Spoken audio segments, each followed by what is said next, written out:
Everybody, welcome to tonight's episode, or today's episode, depending on where you are, of CrossKeys.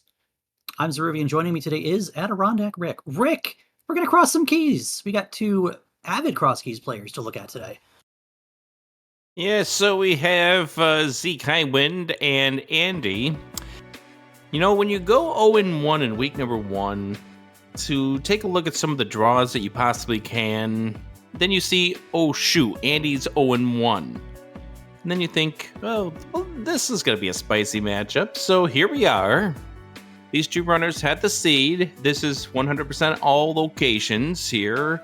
So some spicy fun is in store for all of us. But what would you like to see most of all? Well, I want to see two dead Ganons. Well, That's what I want to see that. But I also want to see... we were talking before this, and I said that the first thing I wanted to see was a Moon Pearl in Link's house. And I regret ever even thinking that, but imagine the shenanigans that can ensue if that happens. I can. And considering the fact that it took us an hour and 35 minutes to get our Moon Pearl last week, I don't know if I would be upset about seeing the Moon Pearl at Link's house, because then you're not sitting there having to worry about Buddy walking through half the seed. That didn't stop me. 100-minute Moon Pearl. Well, we do have two trackers giving us a second pairs of eyes today. We have Samimas and Pichu playing the tracker buttons so that if we miss something, they'll make sure we've seen it.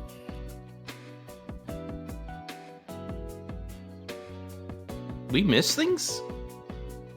Well, we almost missed that Moon Pearl, didn't we, Rick? Yeah, well, that's because they hit it very well from us. Yeah, Moon Pearl, one of those things that you hope to have Moon Pearl go mode, to be completely honest. You want to be able to do as much as you can without the Moon Pearl, if you can. But, you know, if it shows up, it's like, oh, okay, Dark World access can literally mean that my progression is waiting somewhere I don't want to be. So these two runners are getting all set and ready to go. The room name is Eager Mitts, so are we really going to be eager for those mitts today? That depends. What are the mitts blocking? Everything. Oh no. They're going to be blocking progression. So this is a Swiss tournament, as we're discussing in chat. Both these players are 0-1. Andy took a loss last week to Crackerito, and Zeke took a loss last week to Magnohato. Yeah, those are two really tough opponents, and of course Zeke recalled about the fact that it was, his third appearance against Magno? Yes, third in the third different week in 3 consecutive CrossKeys tournaments. We're going to see $300 in our pockets we are immediately. Mostly underway. There we go. Well, Lamp in Link's house. That's no Moon semi-vanilla. That's semi-vanilla. Oh no, that's straight vanilla. Well, depending on which lamp you grab. The casual game run will always pick up the lamp literally there. As we find out, Sanctuary is over here in the village. And immediately 3 bombs, so we're going to be able to check this Agina's cave check, on entry. Which is really nice feeling here early on. Zeke is giving us the Houlihan start. Actually, Zeke is going to give us this connector right away. And we're going to welcome in everybody that's popped in from Solski's channel to see the very beginning of this race between Andy and Zeke, and CrossKeys underway in full force as we are already finding the Mire area. It's not a bad area to find, as we also see Hyrule Castle front.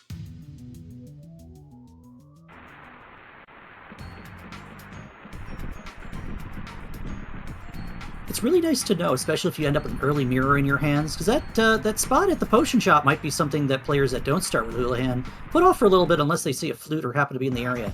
This is an out-of-logic method that Zeke's going to use to take these connections out of Desert.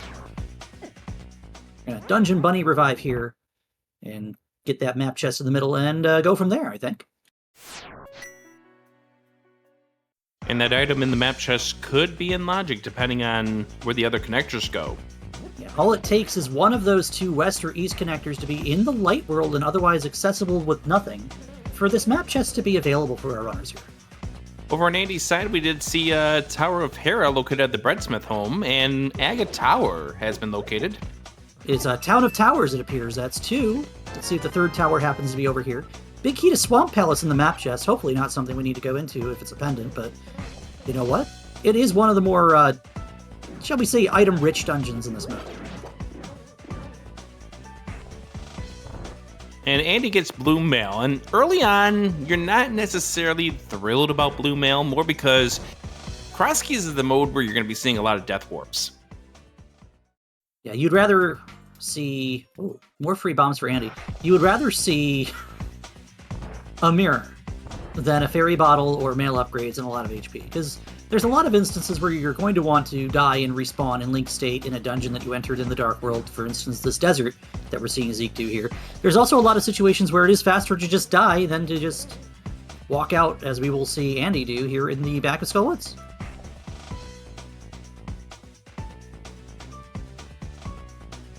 As he's going to give us an answer to what we have underneath the bridge, which is in logic. There's magic powder, which so therefore if he has any magic, he'll be able to check the magic pad when he finds that drop down. And also, by the way, that mire or that swamp key is fully in logic. And not punished at all, it appears, for using the connection to go into Kakariko from a bunny walk through mire. Well, it's a good amount of information for Zeke to have here, and now he's going to start south to north here, kind of trade paths with Andy. I just missed it. What was on that race game ledge? Just vanilla. Okay, in that case, who cares? Vanilla ice cream. Left entrance to Turtle Rock. A lot of dungeons here in the village. That one is important to keep in mind, because that does mean that you have an accessible check in that Turtle Rock by going to the Chain Chomp room. And a connector right here located. Zeke's going to get his bombs. And Spectacle Rock is going to lead us to a big key. What kind of big key is this? The big key to Desert. Oh my. That's an interesting one, because Zeke's probably going to get that and keep looking around. That Desert Big Chest is in isolation for him right now. Nice sequence right there. It's good to know that you don't have to worry about that entrance, but you were hoping for much more than a glove-locked entrance. Yeah, something like that you'd hope to get spat out on the top of the mountain, or something like a place you can do more stuff in that makes it easier to route out of. Yeah. Oh, well, we are at Flute 5, and as you can see, the pug has donned some bunny ears. Mm-hmm. Yep, Dark Flute 5, as opposed to the Light Flute 5. South of the pod area does mean we have an accessible check sitting on the pyramid, which is in logic. And there are a couple things we can look at here, such as Misery Buyer sitting at this Dark Saha's house. You got this ferry here in the pod area you can go peek into. And of course, there could be anything sitting on the pyramid ledge. What do you think it is, Rick? Well, knowing how these seeds have been lately, I am going to say it is going to be the Swamp Small. You want us to have both keys to Swamp before Flippers, the Dam, the Hammer, or the Hookshot? Yes. What is wrong with you? Accessibility. Yes, and that... I had to think about that one for a second. Chat thinks it's $20. I mean, that's an easy guess because there's, 27 20s in there? I'm going to say it's a compass. All right, survey says we are incorrect. It's a heart container, which Andy, because of the fact that we're still in wanting to set up death strats, does not want to grab.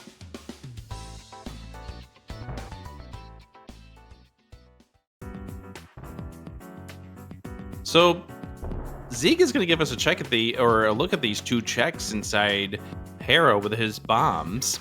Nothing much there. Yeah, just a big 20 there. I don't know, would you walk all the way over to Pyramid Ledge if you were in a bunny state in that situation, Rick? Considering what links it took for me to get over there, probably. I mean, it's a save and quittable connector in Kakariko. I think just knowing that where the connector was is plenty enough for me. You isolated the pod entrance, and now you have no reason to go to the top of the pyramid. Although, if you get the hook shot, then later on you have accessibility to Misery Mire. That's true. It's good to know where our dungeon is. Like, Misery Mire could very well be one of our pendants or crystals that we need to dive into. Speaking of diving into places that we need to dive into, here's Pod. And we see it is a crystal. Yeah, I think that C means something. Can you see it, Rick? No, because apparently I thought in our race it was a P, not a C. Gain Burna, which gives us some sort of weapon. And Zeke's probably not going to be thrilled when he gets this key right now. He is also going to go ahead and take this. Yeah, he's going to follow exactly what Andy just did. And you can't really blame him too much, but I wonder if he saves and quits or if he goes and makes the same walk over to Pyramid. I'm going to give both runners great compliments for being able to pull off that bomb jump without a sword or anything that helps align their placement there. It's pretty solid work for both of these runners. They've definitely practiced that. Yeah, it's definitely makes more sense to go ahead and use a shadow lineup, but if you don't know it, you don't know it. I can tell you I don't know it. Desert Palace is in fact sitting at the library. We're going to see Andy pull off a mimic clip here. In the meantime, there's a bouncing egg on Zeke's side, so we are going to walk all the way to Pyramid. Yeah, the desert, I believe it's the west entrance, actually, is at the library. Yeah, the west entrance is at the library. The middle entrance is over at the open cave in the mire area, and the right entrance is over in the dark lumberjack.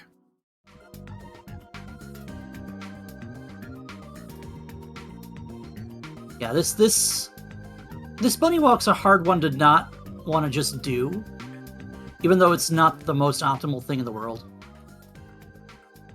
And we get ourselves a small key to Misery Mire, so that's one of the two already. As Andy sets up a Death Warp, second item that we get for free is just 20 rupees, so nothing good coming out of that Death Warp, or not Death Warp, that Sequence Break.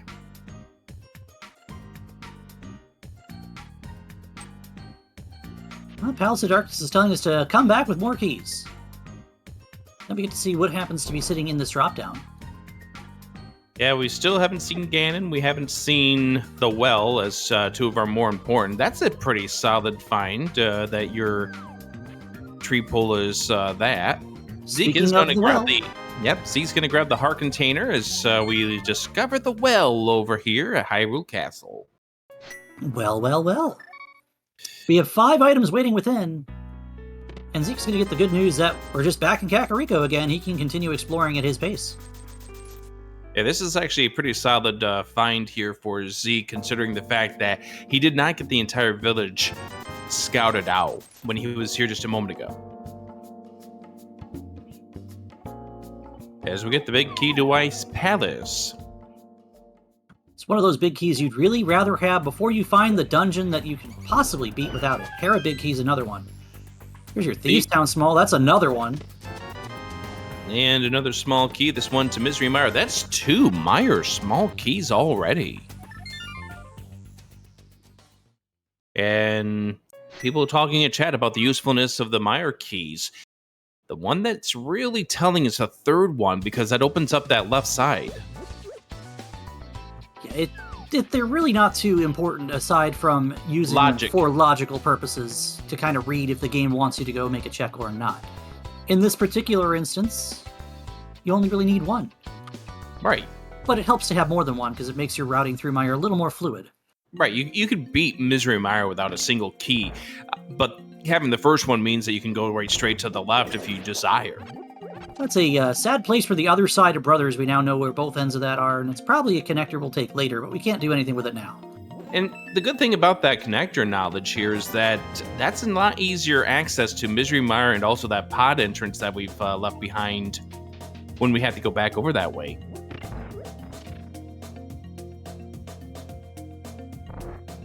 Going on over to the eastern area for new entrances here, as we just seen one of them, was just the Vanilla Fairy, as one does. But Andy's going to have to be a little careful to not hug something here. Unless he wants to hug an enemy right here in Ganon's Tower, that'll work out plenty nice for us. I don't know, maybe he doesn't want to and he likes the sound of beeping. Let me sing to you the song of my people. Beep, beep, beep, beep, beep, beep. Is that the song? I guess. Zeke's going to go ahead and pin these guys in the corner instead of using the pots, which is interesting. And then he'll get to work on his Mimic Clip. Yeah, I'm interested in the fact that he chose to use up a little bit of his magic for that, but no major issues. Both of these runners with a very solid Mimic Clip. Both of them were done in relative ease. Like, you're talking probably just seconds that they spent to get that. I want to say less than 10 seconds each, which is phenomenal. Especially if you're a younger player like Zeke, who has only been Mimic Clipping for about a year. It's one of those, you get it or you don't kind of moves. And he nailed it today. Of course, Andy is a household name, if households knew about A Link to the Past randomizer. I see no reason not to upgrade your capacities if you find this, right? Bombs are extremely useful. Well, especially when you don't have any weapons. Like, what if you find Mini Moldorm Cave? What if you find Paradox Cave where you want to have a weapon? We have one weapon, Rick. Yeah, and there's only so much you can do with that weapon. You can whack enemies over the head with that stick, you know. Zeke isn't even going to peek. He's just going to blind drop, and, you know, it makes sense, because either way, if this is an item cave, you get the items. If this is Ganon, you save and quit. So I like this a little better. Yeah, this is a end point for him, so it makes sense. Did neither runner go up to the forest, Rick? No, they did not. Well, that's our first glove. Wow, a glove in less than 20 minutes? That's great. Yeah, but we still don't have a Moon Pearl. Why can't my first logical glove be less than 100 minutes in? Because reasons. This is talking about the guy who, before SGDQ, had a gloveless seed happen. That'll never happen again. Alright, that glove does give us a couple other things that we can look at, including to, and not limited to, the drop-down at Sanctuary, which could also be Ganon, for all we know. Could be the magic bat that we're looking for. We also have the farming rock over here by Desert, and instead of getting 2 entrances now over at the Ice Rod Cave, we can get all 3. But instead, Andy is going to make his way over towards that potion shop, where he will wind up getting the knowledge about the Mire area. And the other thing is, by the way, Zeruvian, is that we do know a Hyrule Castle entrance, so if you have more bombs, then the guards become less of an issue. Answering a question from chat, we do have Zeke using the Trauma Setter MSU today. And if we happen to switch over to Andy's audio, he will have Pokemon Scarlet and Violet for his background music today.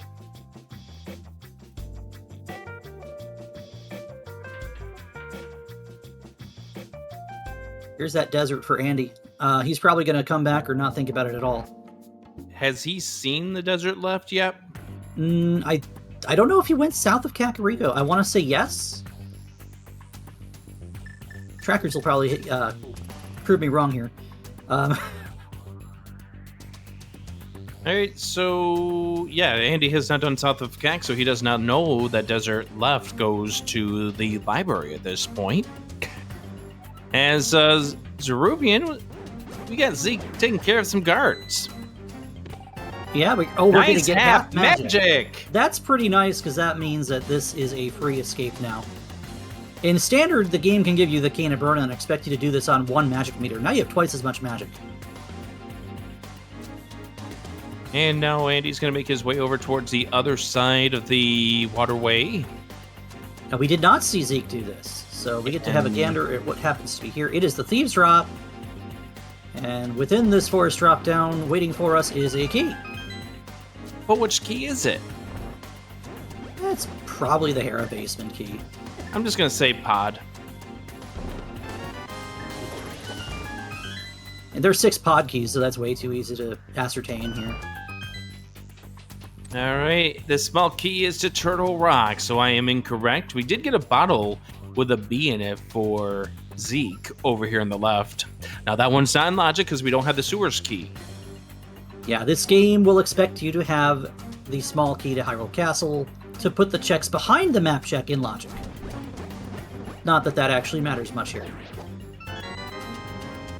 And now, before Andy drops down, Oh, that's a mirror in Zelda's cell. locked behind the sewers key. But that is one of the most powerful single items in all of CrossKeys. Yes, it is. And knowing where Meyer is, that gives us a couple other entrances we can look at. Not everything. Zeke doesn't have that glove, so he can't touch checkerboard. And we've already seen the spit out at Spec Rock middle at the back of Desert, so we're not worried about that. There's a CT key. We still don't know where Ganon is, Rick. Why is that important? Well, the Castle Tower key could be one of 2 that we may need for what's waiting in the tree. What are you getting at? That there may or may not be something in the tree, such as a magical bat. Yeah, you're right. We haven't seen Magic Bat yet. And actually, this works out for Andy. Having a glove, he can also get this entrance instead of leaving it a little bit isolated. Yeah, Zeke wants to take these connections. Yeah. And this it makes sense. I mean, you already do know that your spawn point is in the village, so you might as well. Yeah, confirming that was a mirror in Zelda's cell at the bottom of Hyrule Castle. Money is... Oh, well, that's interesting, because that's an entrance Andy will eventually come upon down there at the Farming Rock. And here we have Meyer's Shed on the left, and another house on the right. Alrighty, what do we have here in the Lumberjack? It is, in fact, the Magic Bat. Of course it is. Ceruvian, you called it. If y'all start saying burn the witch, damn, no. Why? I'm standing for that. There's only 8 drop-downs. We've seen half of them.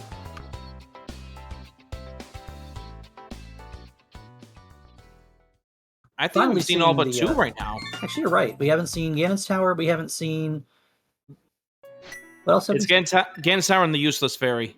Oh, Andy just showed us Useless Fairy. It was the small key to Turtle Rock. No. I meant Oh, you meant the Useless forest Fairy drop. drop down. So Ganon is behind GT. But Rick, that's vanilla. Yes. Is this even randomized? It's too early to be making that statement. I mean, we already had that with... Oh, this is just convenient, isn't it?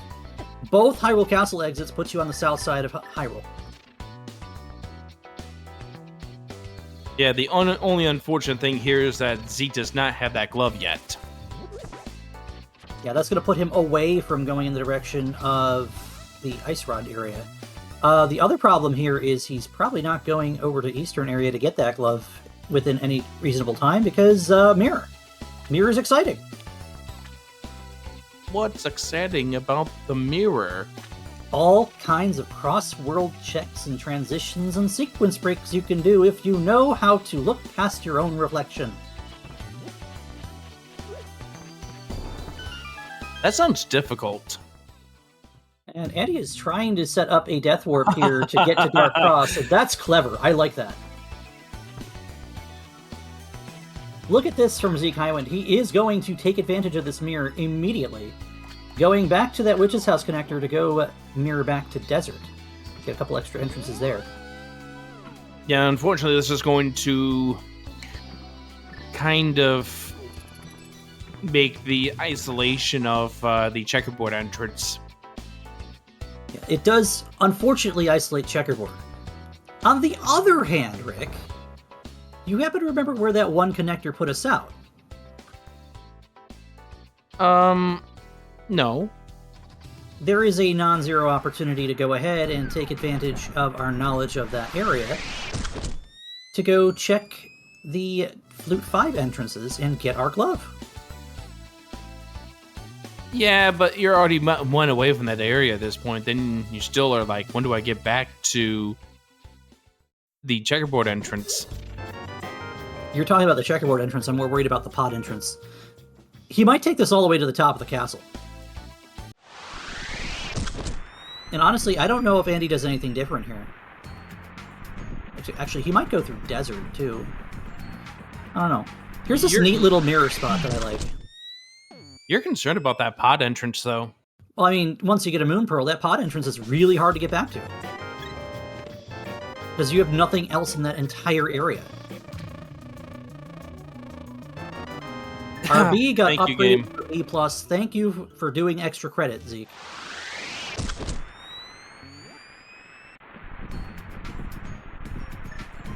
I'm trying to remember what this was. This goes back to the... Yep. Might be just North Light World here. Well, I think it's more because of the fact that he still has those drop downs he needs to check out there. Yeah, he wants to know where Ganon is. He wants to not leave something if it's available. And he's about to be excited when he sees the mirror. For the amount of excitement you might see from Andy. Oh, his eyes did pop open. I would say that's some form of elation.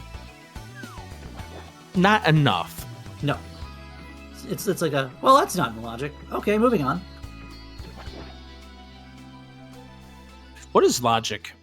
A miserable little pile of secrets. But enough talk. We are going to see the Ice Rod Cave area now. Which, yeah, we're kind of running out of things to do that aren't following through some connections and mirroring to the top of the castle, which is not in logic anyway. So I think our progression kind of has to be down here, doesn't it? Either that, or the agate tower chest that we can get to. Well, there's Mini Moldorm.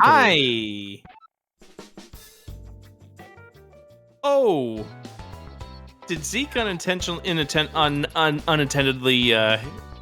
Oh no, he did that just to get back. Yeah, he Houlihan with the sole purpose of coming back this way. I don't know why you don't just save and quit.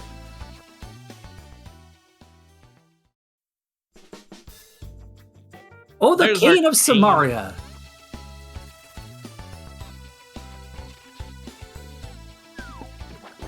That's an interesting one. We only have one TR key, though. Oh, Zeke is going to open this up. Do you think he walks through it? No, not now. He's going to do the eastern area first. Never mind. Bees Town located underneath the rocks. And I'm telling you. What? Oh, this is kind of clever, actually. He's going to go ahead and check this entrance on his way through. And this is probably top of pyramid straight up.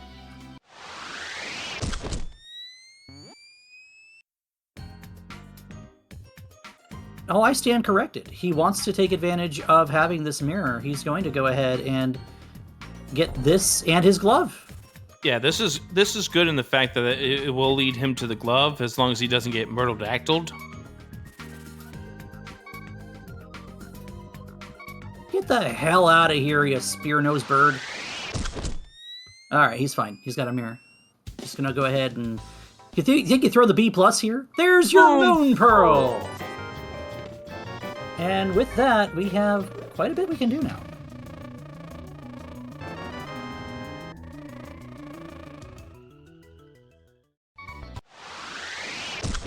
See, it's 25 minutes in. You can say lead, but, you know, it doesn't mean anything until we get to the end where the first person to down Ganon and cross that 1x3 bridge.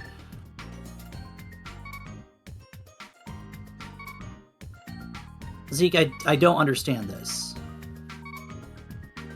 He's gonna walk all the way up here to do the Saha's house entrance. And what's as a miracle? It's slower.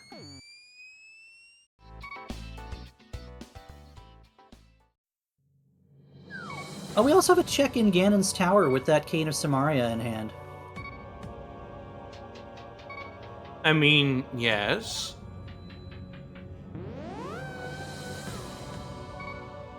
But do you go all the way back for that one item? No. probably want to wait to have either boots to do the sequence break on the right side, or...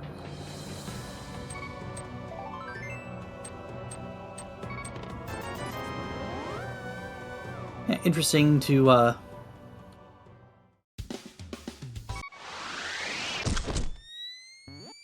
kind of stick around with 2 hearts when these guys can do 1 heart of damage no matter what you do here. A little worried about that if I'm in Zeke's shoes.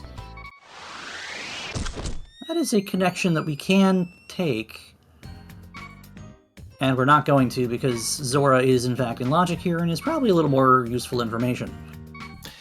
Yeah, good old Death Mountain Descension Cave right there. What are we going to see on the ledge? Nothing we need. Again, I don't like... My biggest gripe is that checking things with mirror transitions at every point is, I think it's slower. It feels kind of neat to do, for example, Village of Outcasts with Kakariko, South Shore with Swamp Area, but in the grand scheme of things, it is slower. And one thing I will note is that a broadcast that happened the other day with Daze Cloud and Clearmouse on the call, they're talking about all the differences over time. They add up. Yeah, every single mirror transition just adds more and more time. It's kind of not good. All right, Andy appears is going to go ahead and transit over to the desert area. He will be able to check that checkerboard cave.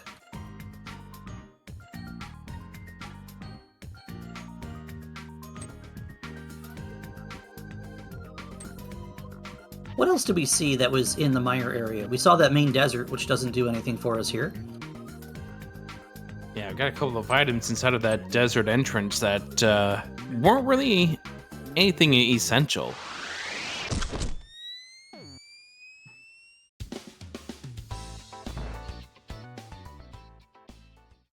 And we have located Sahasrara.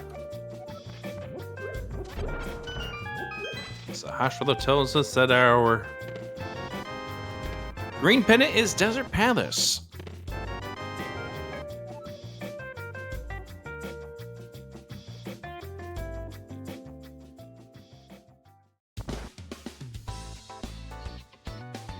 I'm wondering, when it comes to Zeke, if he's making certain plays like this, thinking he's got to do something out of the box to beat Andy. If there's a phrase for that, we call that metagaming. And you probably shouldn't do it too much in CrossKeys, because if you start getting in your own head of what you think your opponent's going to do, that it ends up being not what your opponent's doing, you play yourself at the end of the day.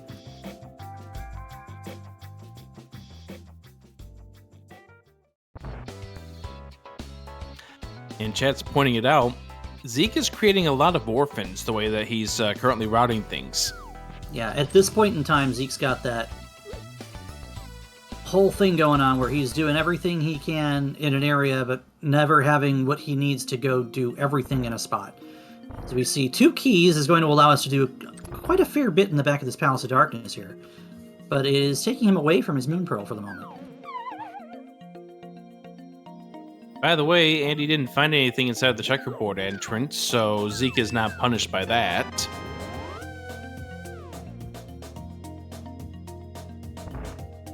And we're going to get a big key check here from Andy. Yeah, this big key was just freely available in Spectacle Rock over in Desert. Not Desert. This is Desert, right. over in Kakariko. Right, because he never chased into here. He could have when he's... No, he never did South Kakariko still. Mm-hmm.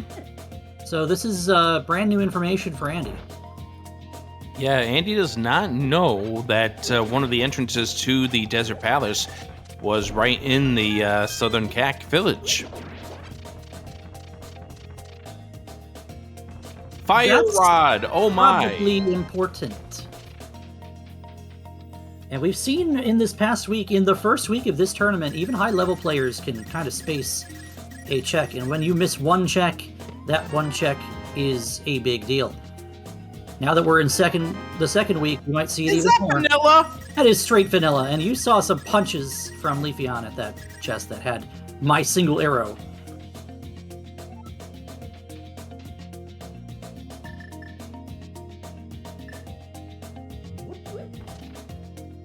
People right now commenting about the potential of zeking back to Desert Palace to get that fire rod.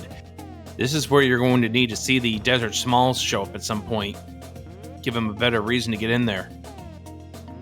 Yeah, it's kind of a tough situation if you're a runner that's already been through somewhere and really don't have a reason to go back for one check, but in this case, that one check is paramount.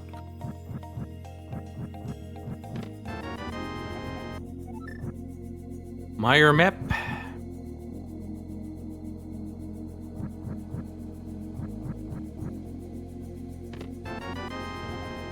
And Meyer Small. That's all 3 Meyers that we've seen so far already. Yeah, it is. That's awkward, honestly. Both of the ones that we found here in Pod are definitely not in Logic. One of them is Bow Block. The other one is locked behind 6 Pod Smalls, so I am curious. We're walking out of the front of Hyrule Castle.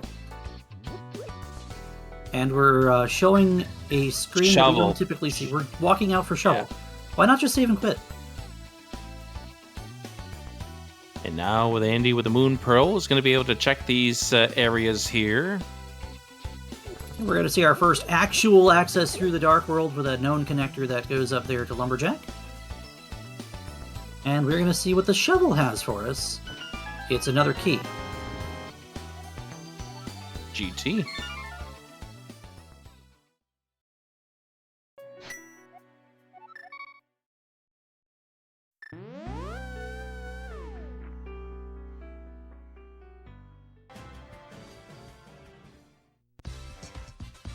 Well, if we needed money, we have a way to get it, but we have just enough to kind of do what we need to do for the rest of the seed, especially knowing that I believe it's Tier 2 tree pull on this seed rolled as being big 20s. Yeah, the 80 rupees is kind of essential information to know. Zeke's going to be completing his Light World checks over here, and then probably have to be resolved to check in that southeast corner.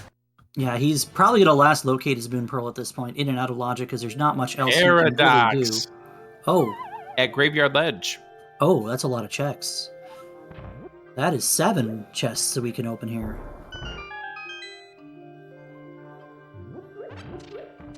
Oh, Hammer! Boy. And this is why we call it the alternate Hype Cave. Because Hype Cave honestly was disappointing, and usually is, to be completely honest with you. Which is why we try not to call it that anymore. Hammer is, shall I say... Zerubian. What? Zerubian. Hype Cave was so 2017. You would know... I don't like that big key, Rick. I do, because we do need to beat Ganon, and Ganon is vanilla. Yeah, but I just don't like seeing it this early. Well, it's better to have it now than to have to be searching about it 2 hours later. Well, yes, but here we are with the situation where you could find your bow and be like, well, guess I'm going up Ganon's tower. Don't worry. It's a fetch quest to get your hookshot on the 6th floor of GT. No, mitts! Those mitts are not in Logic. How are they not in Logic? Oh, Where's the sewer key? Zelda cell. Where's the sewer key? You still want those mitts. None of Paradox is in Logic at this point. You still want those mitts. It's a huge... Well, yeah. Oh my gosh. Now you got this. You can go over to East Death Mountain. This is actually a pretty solid advantage for Andy right now. Yeah. Because he can do all of West Death Mountain, rescue the old man, and get a brand new spawn point that could actually just be here, too. But it could also be somewhere that is good for accessing the rest of the Dark World. In addition to all of these entrances, you can do both Light and Dark Death Mountain.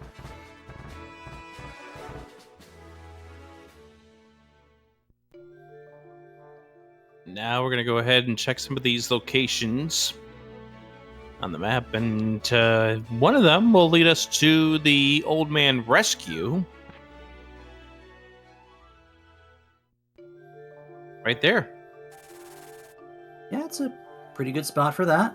Obviously, you're going to need to find it somewhere in these western checks, but the lower the better in this case, I think. Is Rubian setting up another Houlihan here? Boy, I hope I'm not setting up another Houlihan. Is Zeke setting up another Houlihan here? He's trying to learn Payday, but he already knows 4 moves.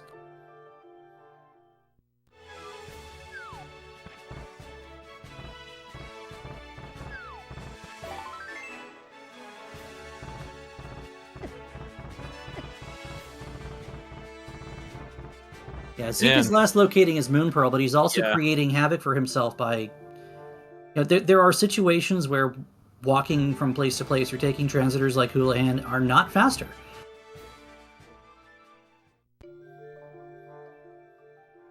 There's the anti-hype.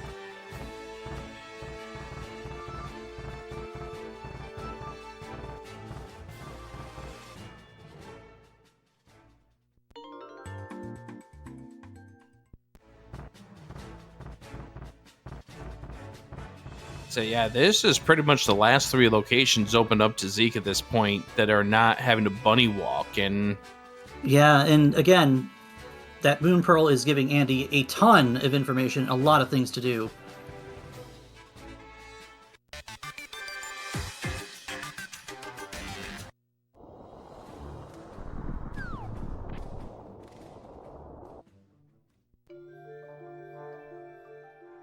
Hey, that's an interesting spot for the bumper cave, because that could also take us somewhere important later.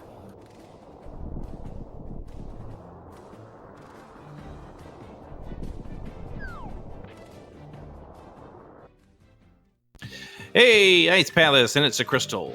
There's not too much we can... Well, we can full clear it. We can actually full clear it. We can ice break it, and we have all the tools necessary to beat Cold Stare.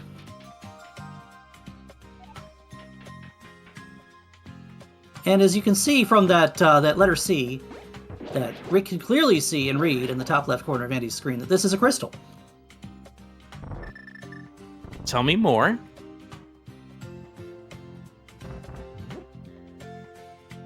Do you know bombs kill Pengators? Yeah. Oh, mushroom. right. Ah.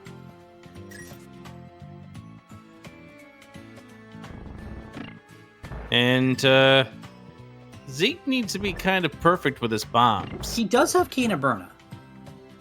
So he's fine on going off to, he could also just toss the bee at him.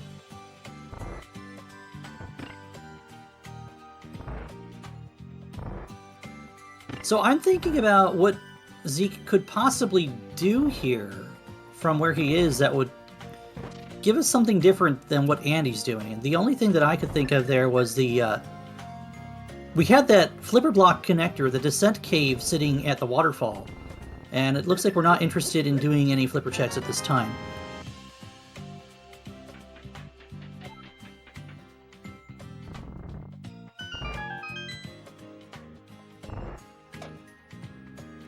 So while we're watching Zeke decide what to do with his newly found Moon Pearl, Andy has an interesting thing going on. He's going to find as many resources as possible.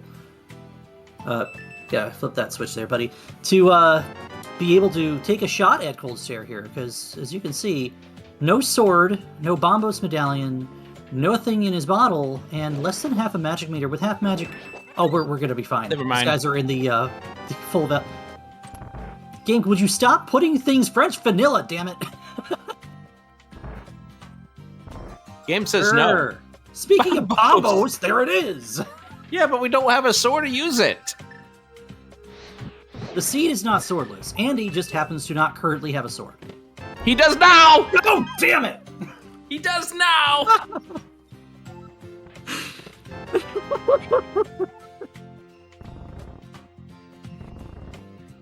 You have got to be kidding me!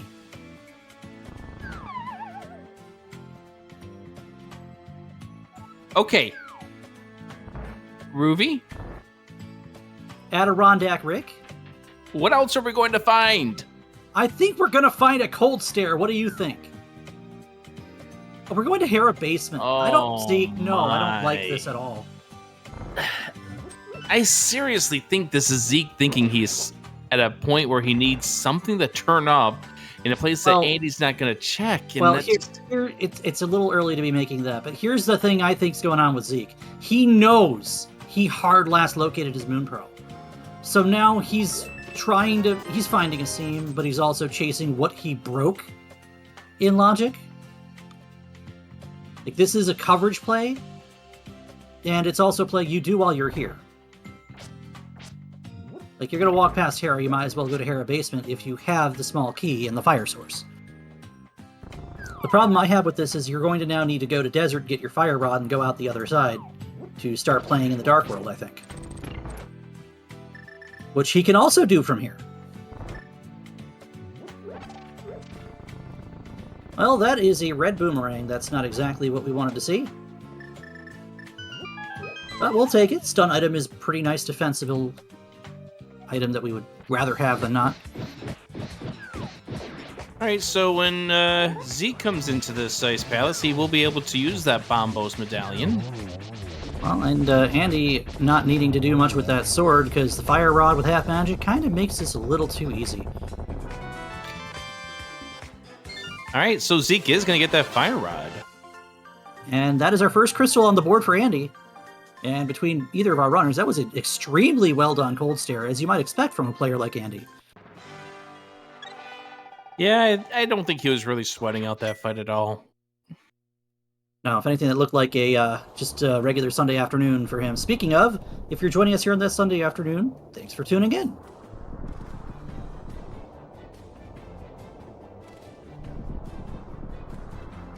Yeah, I don't know about this Andy guy. It's like he's been playing this game for a while and he knows exactly what he's doing. All jokes aside, Andy, he's literally one of the household names, I think is the phrase I used earlier. He's somebody a lot of people know and a lot of people like, and he's honestly a swell guy, so... Yeah, he's pretty well known in certain communities.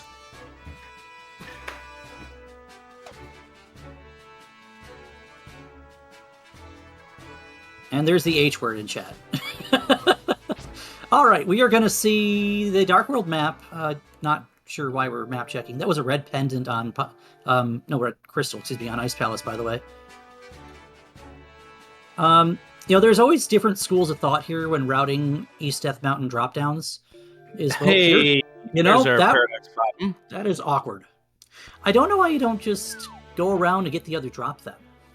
It's slower that way, though, for sure. Oh, boy. Hey, there's more decisions. Now, we do have the Titans Mid, so we can get back to that as our final endpoint. Yeah. I'm actually with Amazing Ampharos in chat right now. I'm not sure why, with the mirror, you don't at least go to open the TR portal. See if you can enter it.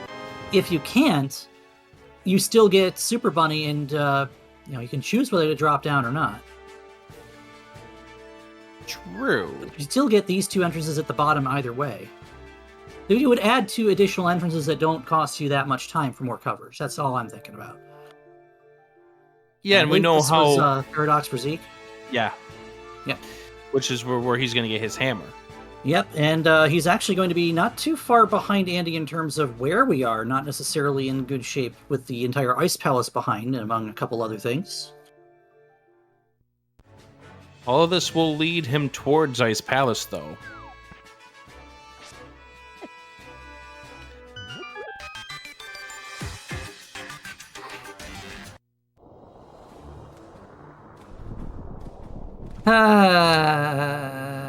We are gonna see these 2 entrances in Dark Death Mountain. That's a library with a map that's, that's kind of apt, isn't it?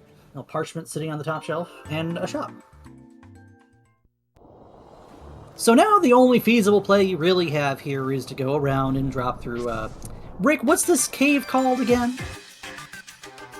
I sure don't know. I really don't want to keep making fun of you. I'm sorry. This Spiral Cave. Which is a one-way connector, has one item at the end, and has cost Adirondack Rick too many races. Is this what they call it? It's the cave that does not exist, sir.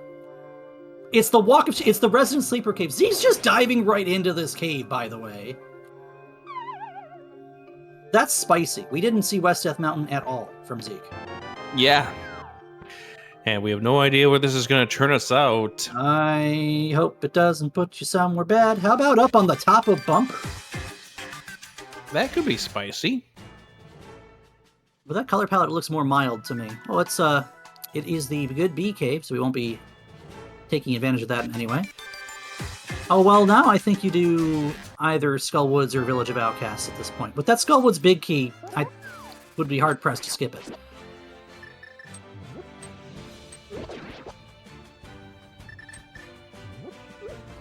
Zeke is probably going to go back to Paradox and then go back up the mountain here. Oh, Hi, Spike Spike Cave. Okay. Zeke, please don't prove me wrong. Zeke, no. Okay. Whatever. Death Mountain doesn't exist, everybody. Yeah, the unfortunate thing about this is that Zeke will not get those Titans mints, so as such... Wait a second. Where's our breadsmith home?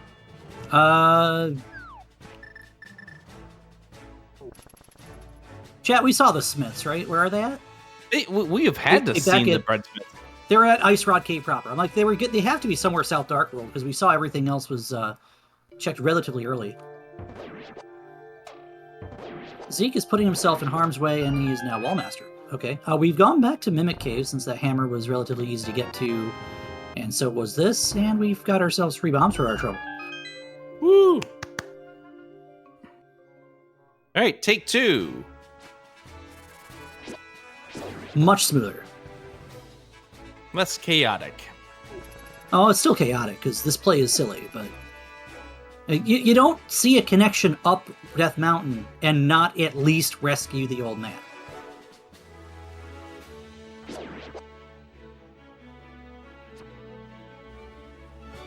Okay, we do not have a one-way woods today. Softlock Woods is such a fun place. Well, we're going to see some really fun stuff from Andy. We're going to see the left side bomb jump set. You call this fun? Well, I mean, it's fun to watch. Unless you know what you're doing, it's not as fun to try to figure out.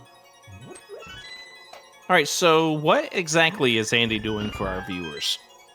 So the game would expect you logically to have a hook shot. He's going to set up a spot here for this bomb to push him over there. Then he's going to set another bomb right here to push him up to the Stalfos room here behind the hookshot and logic to get these 4 checks. Not much there. A Palace of Darkness key, 20 rupees, 50 rupees, and that skull big also leading to very little as well. And he does not decide to go full left, and I'm going to agree with Andy on this one. You don't do bomb jumps all the way left. That's Flippers! Just asking for trouble. Those flippers are interesting, as we do not yet know if Swamp is a pendant or... No, we do know that Swamp is a crystal, because we have full map information on Zeke's side. Pardon me. Hey, shoutouts to our trackers. Yeah, and we're going to get the rest of this Skullwoods set of checks here before calling her good on this one. Those flippers are interesting because we have that connection at Waterfall we still haven't taken. And you almost wonder where that could possibly lead. And somewhere, there's got to be connectors that lead you to Desert Ride, which would be an annoying one to find. You need to find one that takes you to the floating island. The TR bridge is also still in play, and also that laser bridge exit.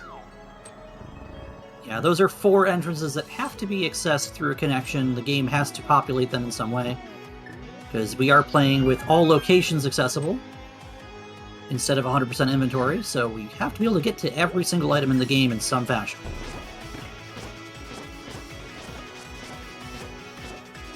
That does not mean we are going to see players 216 these seeds. Although sometimes it feels like it's going to be that way. Find our magic shop over here in the Village of Outcasts. So he's going to use some of that well-earned money that he's going to replenish very soon here to fill up some bottles. And we have found the best item on Andy's side of the screen. 10 arrows? And the bomb shop itself, and we get the other 5/6 is Palace of Darkness. We're going to buy some bombs. I don't know how I feel about that one. Why is that? Because bombs are relatively easy to come by, and you just spent $100 on 30 bombs when you can only carry 10. And here's a 5-item cave for Zeke. That would be the last of the 5-item caves. It sure would. We've seen every single one to this point, and there should be something interesting in here. I say should like I'm expecting the game to throw us a bone here. Andy doing the left side bomb jump set. Cool, cool, cool. I've never actually seen anyone do this, so I am loving it. And with that key steal from the right side, we now have every key we need to clear Ganon's tower, regardless of situation. If he decides to mimic clip, you can just get it done with. The only problem is with no boots, no hook shot, you're going to have to Moldorm bounce, and that does orphan the final check in GT. That, of course, is if he chooses to finish off this tower right now.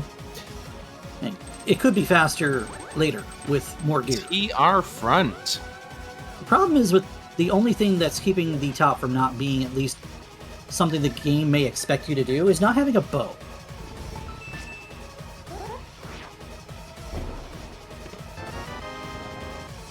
There's our pod big.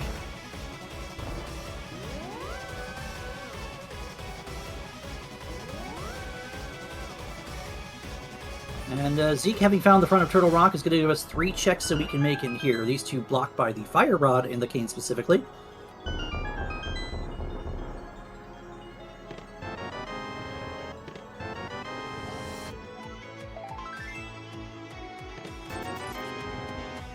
A whole lot of nothing outside of that pod key in this left side GT. It's almost like hook shots expected to be late or something. Yeah.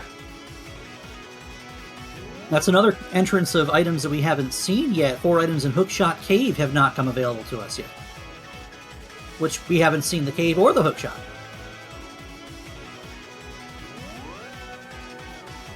And there's one of our pod small keys right there. And Sami Mas is telling us that Andy did see Hookshot Cave. Okay. And yes, we did. It was at the climb exit. Oh, and Eastern Big. Also, both bow big keys are sitting in GT. That's interesting. Yeah, it was the old man exit, is what chat is saying. So that is something Zeke's not going to see for a bit because he opted not to check them out. Nice bomb jump. So what is Zeke thinking of? Like, when do you get back to Death Mountain if you're ZekeHighwind? I would assume you try to make it at the end of a loop somewhere, but I don't know what's going through his mind at this point. But we did find Super Bunny with 2 items inside. And there's his first sword. That's actually a pretty good thing to find here, because you would like to have some consistent form of offense that isn't finagling with the hammer hitbox if you're not a strong swordless player.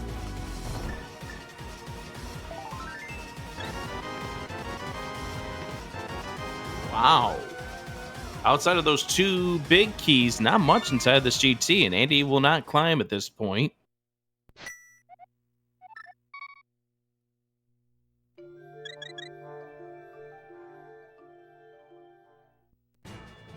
You know, I can't really blame him. At this moment in time, climbing is a little bit too aggressive, I think. Yeah, I agree. Quarreling Brothers left, a.k.a. Race Game, nothing. It's time to dig. Oh. Well, he does have mitts, so he can just walk right out. Instead, he's just going to go and do Hera now. Or at least 2 checks he can make in Tower of Hera, yeah. 3. No, he doesn't have the small key. Yeah. The small key was at, I believe it was Johnny sitting on the top of the castle. All right. Yep. You're right. You're right. Heart container available to us in the dig game.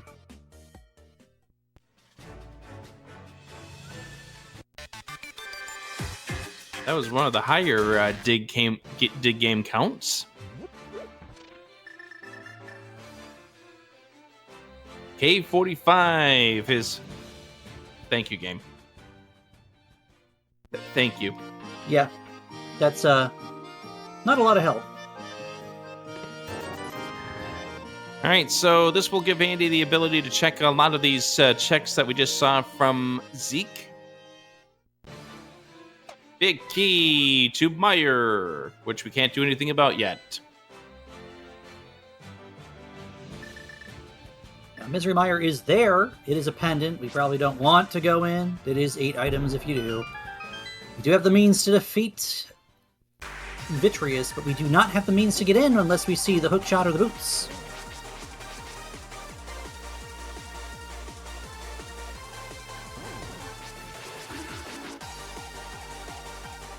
There's Swamp Vanilla! Why, game? That's Vanilla! That is not the first vanilla. And it won't be the last either.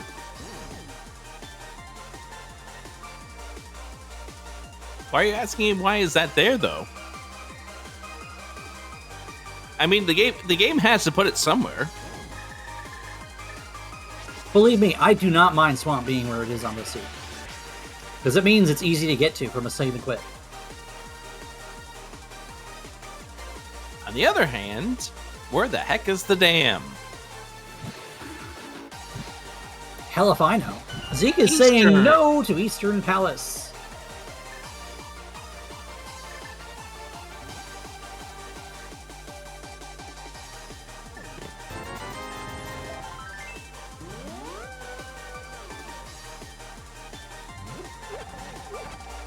And Turtle Rock right.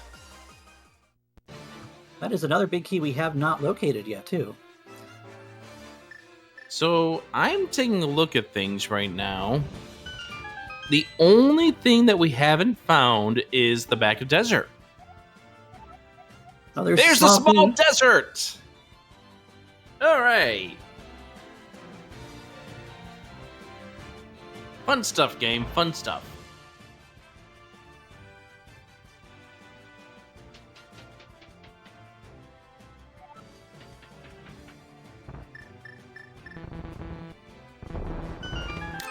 There's our dam. Oh, no, that's interesting, because that means Zeke can make a single check in Swamp if he decides to go back in that direction at any point. Can't do that from here, of course. And this does create another orphan, because not having the mitts, we are not going to be able to check the the Ice Palace entrance here.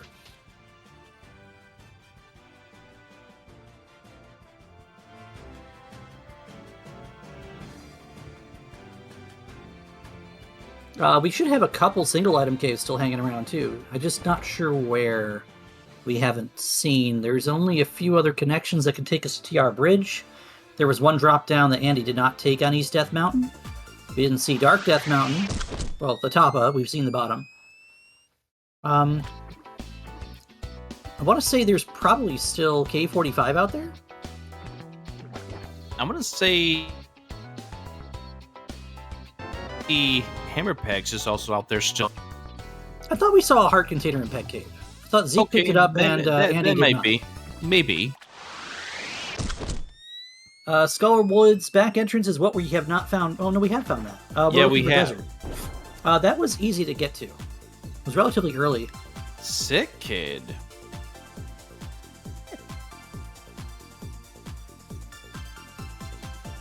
Yeah, chat seems to believe that was in Kakariko Village, and I am inclined to agree. Yes, the Skullwood's Bank is located at the shop over in Kakariko Village.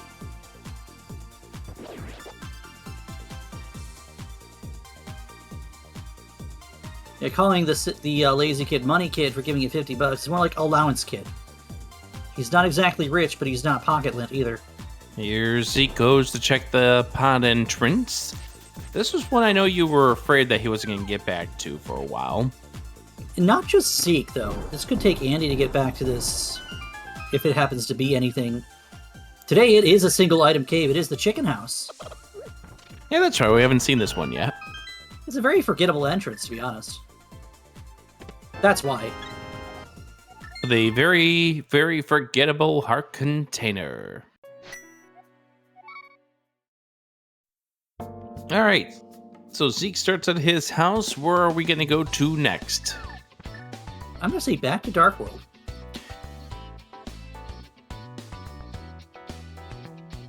I do want to thank Samimas and Pichu for being our trackers for this race here as we cross the 1 hour mark. And also, just as a reminder to be sure to give our runners a follow, ZekeHighwind and Andy as well.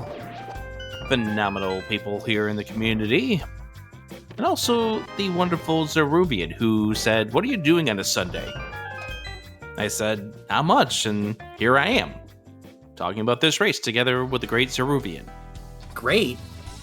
That is yet to be decided, sir.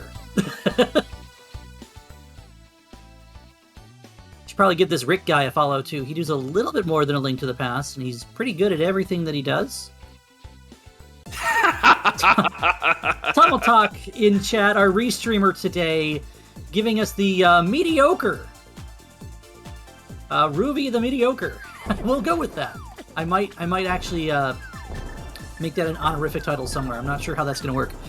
Yeah, but if you have not yet done so, please follow our runners and our volunteers, as some of us are involved in the tournament, and some of us are literally addicted to volunteering for the tournament. Make sure you're watching out for other Zelda action here on Zelda Speedruns and Zelda Speedruns 2, _3, and _4. Let's be careful here, Zeke. Yeah, 1.5 hearts. That is now Oko from anything that he can touch over here. You could go pay the storyteller for a tail, but yeah, it's probably a no-no. And here is, there are hearts back there, and he's going to remember that and go get some so that he does not perish in a more unfortunate fashion. Now it's Andy's turn to do South Dark World. Because he does have the flippers now, so he's probably going to follow Zeke's footsteps here. Mm-hmm. Again, a little bit of a trade-off from what these two have been doing. Andy, of course, has a step on Zeke. He has gone ahead and done Ice Palace already. Both of our runners have a similar item set. Andy, of course, has done Death Mountain. Zeke decided to give that a pass, but he's looking at a lot more information that could come up beneficial for him moving forward here. And Andy finding out about the vanilla of the seed.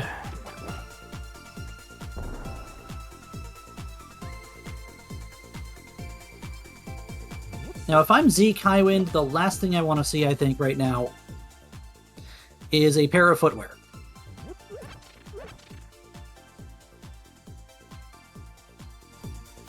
And why is that? It's not just because Andy knows how to hover Hookshot Cave. And Andy, with the big key, deciding not to dive into Eastern Palace for the 5 checks therein, that's an interesting call. I'd be worried about the boots. While giving you faster movement, there haven't been any interesting items on torches or on the library. All it does is just give us more entrances to look at. And Andy, world-class speedrun type player, give him the boots and he's gonna take us all to the clinic here in terms of movement prowess. And just a piece of heart from our Quake Fish. Do have this connection that we still haven't taken, which could be interesting. And Zeke might be thinking about doing it, but first you gotta get the Zora check out of the way. Yeah, you gotta get your daily scam out of the way.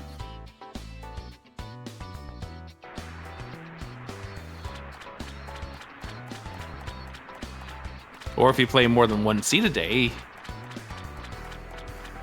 it's a multiple daily scan. If you're playing more than 1 seed a day, the last thing you should be doing is checking Desert. Not Desert. You get the Desert small key, and that's on my mind still. Is checking Zora. Okay, in that case, I won't check Desert. Then be late to your fire rod, GG. I mean... I'm telling you, Desert Big Chest on its own is a trap. I mean, why not? Because this is par for the course, and we're not going to take that connector. At some point, Zeke's got to think about getting his leafy butt up the mountain here. Zeke, don't tell me you're about to do the single check in Swamp Palace. Okay, he's not. He's going to Hyrule Castle. For what? He's not going to Hyrule Castle. Where are we going? What's down here? Yeah, he wants to transit worlds here. Sigh. Oh, he is going. He's going this way. Okay, that makes sense. Why are we sighing? Now I'm kind of confused as to what he's doing. Andy not checking the Ice Palace entrance is because he wants to come down here to Dark Shopping Mall first. Yeah.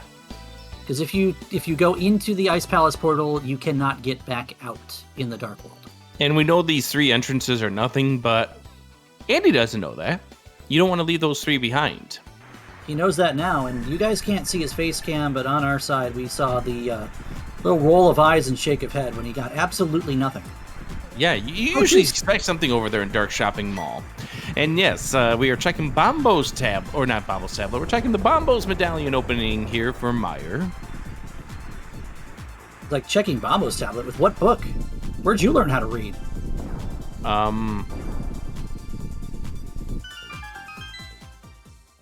Be careful how you answer that. Old man rescue for Zeke. Wow. This is a bailed out moment, I think. Zeke, what are you doing?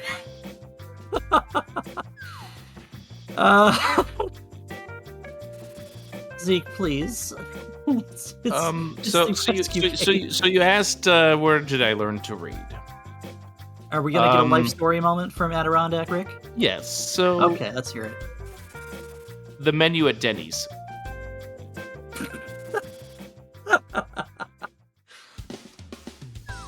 You know, Rick, I've got to say that was a grand slam. Now I want a grand slam. Yeah, now you're down 4-0. At least it's only the top of the 3rd inning. I mean, come on. I mean, I'm halfway there at 0-2. Yo, you throw another strike and you're out of there. Yes, I know. Zeke, will you please check the damn mountain? Why? What? Okay, so one of these 2 is gonna get spat out in a one-way. So why do you want him to check the mountain? He's got to find his Ice Palace somewhere. I'm saying this hookshot cave goes to Desert East. I'm wrong. It just goes up here because we've already seen that. Duh. You got myths. You got all the. This is the mountain is my. Oh my gosh. So syllables. How did Andy get to this? Did he check that Death Mountain Descension Cave? He did. Death Mountain Descent went out to Turtle Rock right, and then he mirrored back. And now he's getting this one drop-down entrance he wasn't able to do. And this is also why I would consider doing... Oh, this is just a hint cave. Why I consider doing the center drop when I'm doing the Death Mountain drops too. Is because I'm eventually going to find the TR Bridge with a mirror and take grand advantage of it in some way. Top of Paradox is... Zeke already knew that. And Zeke probably is groaning because he found that. Because, of course, as you remember, what Zeke did is he dropped down to the bottom and came out that, and that's what set him down the path that we are currently on. And because I brought up Denny's, now we're getting the Waffle House debate. We don't have Waffle Houses here in New York. We also don't have them up here in Minnesota. I would have to get down a certain latitudinal line to get to one. You don't. And mushroom was nothing. It said that happy people don't go to Denny's. A Waffle House is just a Denny's for people who can fight.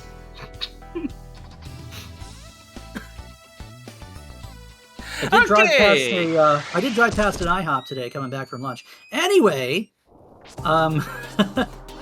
we are gonna see... We've seen these two. We're gonna see Andy pick up his Bombos medallion and the junk that's in the second checkup here. That bumper cave, I think, has to go to either Floating Island or Desert right now. Yeah, pretty much. You know, we're at that point where taking connections actually isn't beneficial if we know what we know on the seat. You know, somebody says you Americans in your diner food, you Canadians in your Tim Hortons. Listen, 8 What? years working for an American Tim Hortons, I actually miss their coffee. Shush. Okay, he has, in fact, found Ice Palace, so we are going to see Zeke go ahead and clear this out.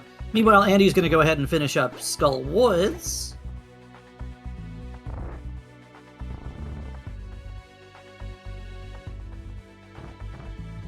And of course, we're all talking about food here. It must be hungry hour here at ZSR. Well, I mean, it is dinner time. Making the Pen Gators eat some bombs. That makes sense.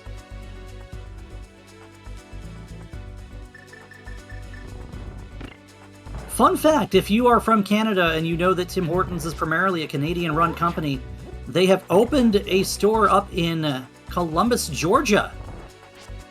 All the way down south on the Atlantic coast is a American Tim Hortons. Their range of influence expanding. Anyway, Nice Mothula for Andy. Hammer Moth, when you get it going good, it looks so beautiful. That's the map to desert. We already know the desert is the green pendant, except But Andy probably Andy doesn't know that. Andy doesn't. Yeah, because he has not been to Sahasrara yet. Saha sitting at the top of the castle.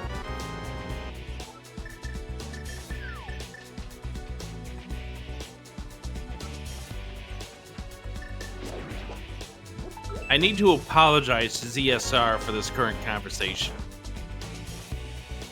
I keep this up, they're probably not going to let me on here anymore. Trez probably doesn't even know what we're talking about right now.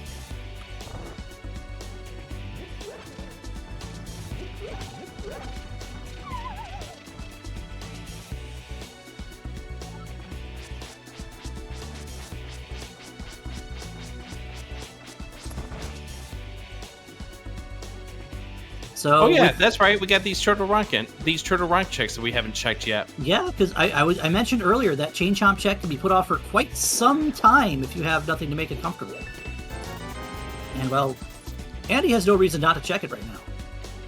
We may, well, we can't actually see that because we don't have the big key. I was gonna say we might see down to Laser Bridge, but nope. Oh, don't worry. The big key's just over here in the Chain Chomps.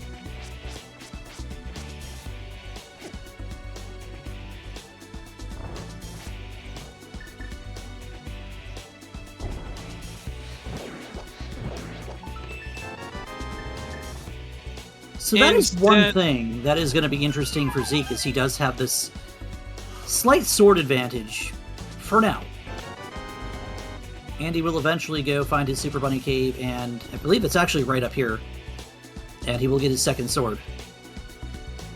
Yeah, Super Bunny is located at the shop here to the right, which he's about to come across. Yeah, this is a little arrow, the vanilla arrow game spot. It's also going to be a knowledge that finding this entrance is useless. The bottom of Super Bunny, because you're not going to want to take it up here for any reason whatsoever.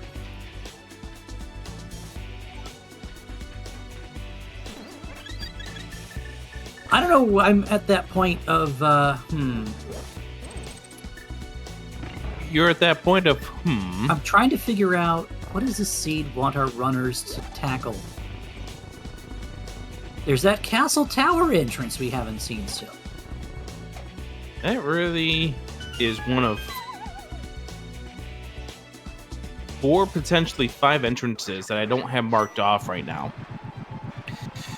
The 2 up on top of the Dark Death Mountain, the Turtle Rock entrance, which we may or may not be able to get into, and Ice Palace entrance. Yeah, I'm still a little worried about Eastern Palace, too, as chat's pointing out. There are 5 items that were readily available for Andy when he found it at the bomb shop entrance, and he decided, no. Taking a school of thought from the Zelga EPers. Yeah, Zelga, Marty, and I believe it's Shady? Yep.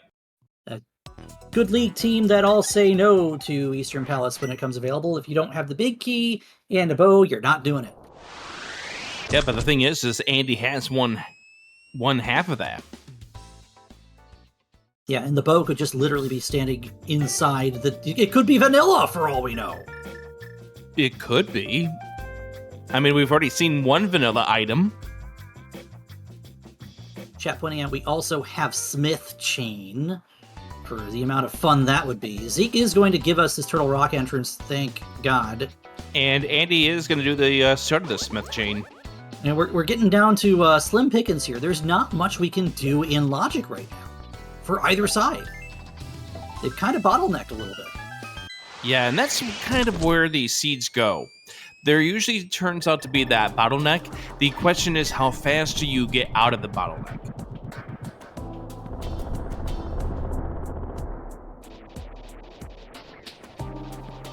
Zeke's going to give us our 3 entrances here. And maybe part of Andy's thinking is, I don't want to check this just yet because that Eastern Big was not in logic. Oh, that's Super Bunny entrance. Yeah, unfortunate because it's not useful to us at all. Yeah.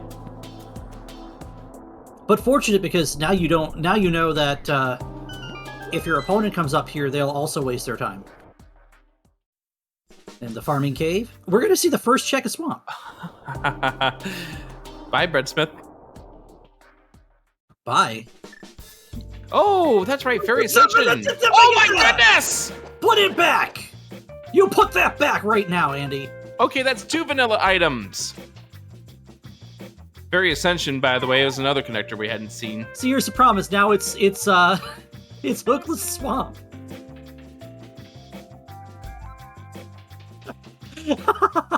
He's saying no. It's because he has the Breadsmith. It's the only reason I think he'd say no here. Smith is actually right here at... Oh! No, it's there's not. Our floating island. Oh, that's good. That's good for Zeke, because that's going to allow him to come back around to... Before you speak the hook in reality. Are you okay? Chat wants me to shut up. Where are they saying shut up? In no small words, they want me to be quiet, which can they want you to only be quiet because they don't want you to speak the hook shot into reality. I didn't roll the seed. Blame Tomaltalk for that. And if you've been watching... Sure, throw Tomaltalk underneath the bus like you did back the other day. Listen, Tomaltalk throws himself under the bus. He is... If you've been watching any CrossKeys on this channel... Or on our network of channels here at ZSR, you've probably seen where Tomal's like, oh god, I made another one. Zeruvian? Yes, Rick. I'm going to give you a precise location for the hookshot. I've done my research. Okay, and your homework is a 15-page paper in size 8-point font. It has to be monospace, and it has to be single-lined. Shoot, I'll get back to work. All right, I'll see you in a couple weeks. I put it in 96 pixel font. How much bullshit can you fit into a 15-page paper on where the hookshot is? Let's see. The hookshot is located in a cave in the world of Hyrule. So the world of Hyrule was devised by a person over at a game company. They called themselves Nintendo, and they wound up creating some masterpieces such as the Mario franchise. Back in the 1980s, they came out with this thing called The Legend of Zelda, which was a game that had a battery backup back in that day. Rick GPT. Oh no. Someone buy this man a copy of the Hyrule Historia, please. There will be a quiz on this at the end of the broadcast. Please be prepared with a number 2 pencil. Shoot, I'm not prepared with that either. Do you at least have a pencil? Is it like an 8B graphite, like a charcoal pencil or something? Sure. Okay, well that'll pass. They won't read it on a Scantron sheet, but nonetheless. Oh, here's another one of those item caves we did not see. It's Graveyard Ledge. Oh gosh, those Scantron sheets. Do they still do Scantron crayons? As of the as of 2010, there were still Scantrons out there. I didn't say HB, I said 8B, which is a really dark charcoal pencil. I'm sorry, Black Sabbath, you have to stay until the end of lecture. See me after class, please. Shoot. They got new Scantrons, we're being told in chat. Okay, well... gosh. You know what? 216 questions, and you have to decide multiple choice, A, B, C, D, or E. Of which of these 5 locations is this item placed? And there are 27 instances of Red Rupee. Stupid. Do you ever have those 250 Scantron question. cards where you mark down the wrong one and you erase it, but then you get marked off wrong because you didn't get rid of the erasure that good? Yes, but they've made the Scantron tool a little more reliable. Anyways, Andy's about to get Hashwala, which will give him the green pendant information right here.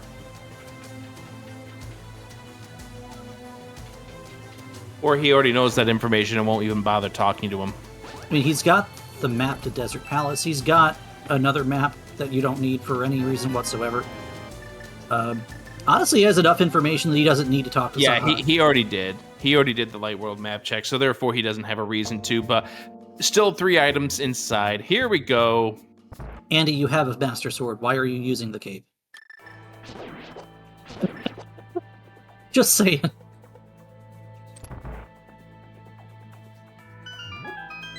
And here, of course, is the other reason why Andy's still seeking out entrances, because he still had a 5-item entrance here. All right, Rick, where do you believe the hook shot is located? I told you. Way back when. 6-4 GT. No, we don't have a bow to put that in logic. Well, that's because the bow's just vanilla and Eastern, Details! Right? Andy taking a look at his map there again. Yeah, that was the red pendant on Hera. He now has full prize, I think. Because I'm pretty sure he has the map to Meyer. That was another really good hammer. That was faster than Andy's. Yeah, pretty solid execution from both of these runners as Andy goes back into the Palace of Darkness. 4 keys in his arsenal. More importantly, he has the Pod Big key. That is an additional check he's going to be able to make. He can also decide to scum one of these 2 6-key checks, or he could just decide straight up to just take one and take the L on the key. Or it could be exactly what we need to see. It could be a Thieves Big, or a TR Big, or an Ice Rod. Also, by the way, you know what we haven't checked yet? Right Side Desert. That's true, and look where Zeke's going. Yep, that's why I brought that up. And the only thing that hookshot has locked so far is access to 2 big keys by way of GT.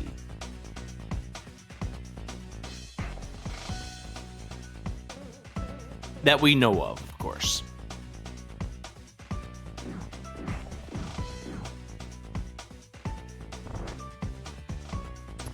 All right, over here on the right side of Desert, we have, in this check, the Ice Rod. Ho ho ho, okay. And back here where the Desert Big Key would normally reside is a small key to Ice Palace, which is not useful at this point at all.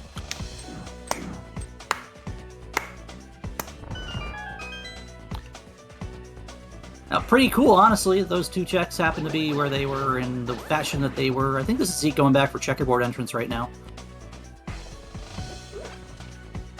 Makes What else sense is since he's over coming here? up the desert main, getting an entrance that he did not get to earlier.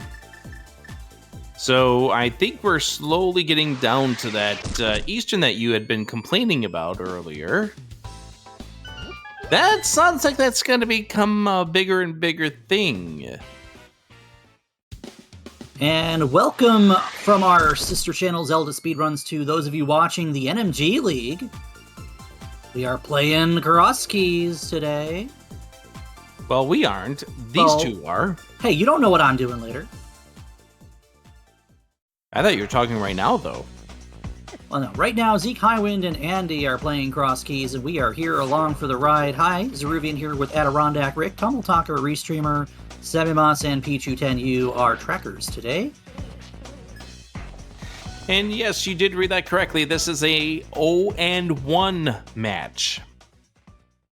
Andy fell to Crackerito in week number 1, and Zeke, he just had somebody he never plays before.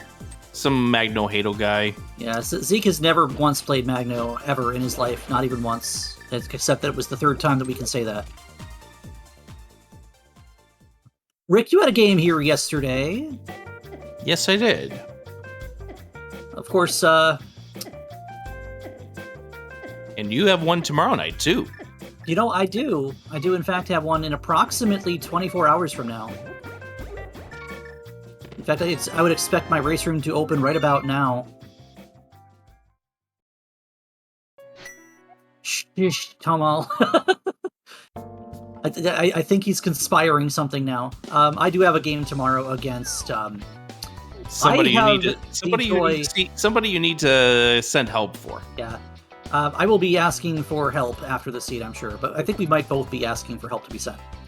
I've got Plasma Kappa tomorrow. So, not sure if that's going to get picked up. Either way, I'm going to have fun with it. Because that's what you do with this mode. You just play and have fun. You're supposed to have fun? It's the most important part of playing the randomizer. It's a different game every time, and every time you have more fun. Until your hook shot's at the top of... Hold on. I need to change page 17 then. Oh, okay. In this game, you are supposed to have fun, not throw your controller against the wall. Rick, I asked you for a 15-page paper. F minus minus. I was going for extra credit! Oh, okay. D plus. Wow, it's almost like I want them to fail my class. Was that the 4th GT small?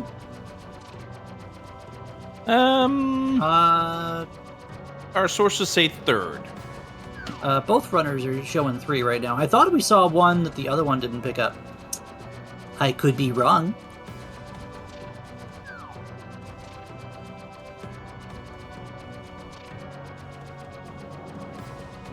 Alright, here goes Andy over to the right side desert. He will pick up his ice rod, which will do absolutely nothing for him at this point. Yeah, the ice rod is in fact over here. It is something that we need to complete the seed, but not right now. Yeah, we can't do anything without that Turtle Rock Big Key or knowledge of where the laser bridge exit is. Adirondack Rick. You know what other entrance we haven't seen yet? Desert Back. No. Have we seen Laser Bridge? I thought that's what I was saying. Oh, is that what you were saying? Yeah, Laser Bridge. We haven't seen that one. Oh. I was too busy kind of zoned out. Thinking about whether or not we'd see Laser Bridge. We haven't seen Laser Bridge. That's why we need the Turtle Rock Big Key as of now. I mean, we need the Turtle Rock Big Key either way, but I was trying to say it could be on Laser Bridge, but except it's probably not. So we have 2 forced connectors still. Yeah, one is to that Turtle Rock Laser Bridge exit, and one to Desert Right. That's true. That is very true. You know that it could be vanilla. Chad is asking where the Pod Big Key and the Eastern Big Key are. They are both on the left side of Ganon's Tower. They are both blocked by the hook shot that we are currently assuming is in Eastern Palace. Zeke's about to get one of those 2. Actually, because that was... He's going to get this one here in this big chest. Now, that one is in Logic. Yeah, actually. That, I believe, was Eastern. Yes. This one is in Logic. The Pod Big Key that was in the Fire Snake room is not in Logic. Yep, there's the big key to Eastern Palace. So that one is in Logic. The Pod Big is not still. We need a hook shot. Yeah, that's interesting because that does mean that the hook shot is now blocking the Turtle Rock clear. Because that was TR4 in the Pod Big chest. I thought Zeke was going to be able to save that. I thought he was going to be able to save that bomb placement when he got over to the other side, but just fell off the side there, and that was the end of it. Oh, Coper, Andy didn't just bomb jump to Stalfos. He bomb jumped the entire left side of GT. Yes, he did. Which is how he was able to get the Pod Big Key over there in the Fire Snake room. He's going to get this entrance here, which is the Super Bunny Bottom. He did what I like to do, and he did everything in his power on his first trip into somewhere. Zeke not doing a really good job kind of corralling these Armos Knights, but on the other hand, yeah, that I think worked out perfectly somehow. Yeah, the issue is that the Armos need to get set before they start going around in their circle, and unfortunately, He had one that was out of place, and that kept him from being able to do their momentum, which made him use up some of his burn of magic. But also managed to kill both of the last two at the same time, question mark? I mean, that was still a solid ending here for Zeke. Oh, yeah, absolutely. And now he's going to go turn in this mushroom and find out that it's a whole lot of nothing over there in Kakariko Village. And I think we are resolved to either having to go through an Eastern that we can't beat or a swamp that we cannot beat. I'm still curious. Andy decided not to touch the left side of swamp earlier when we have the big key and the small key is just vanilla, so that's why Zeke's not going to it. He's going to go straight to Eastern here. Or he is. He's just going to give us the long route here. I actually believe this is both of our runners converging on Eastern in relatively the same condition with one caveat, and that is Andy's already done left side GT. No, Zeke wants the first check of Swamp, and that's going to put him going into Hookless Swamp.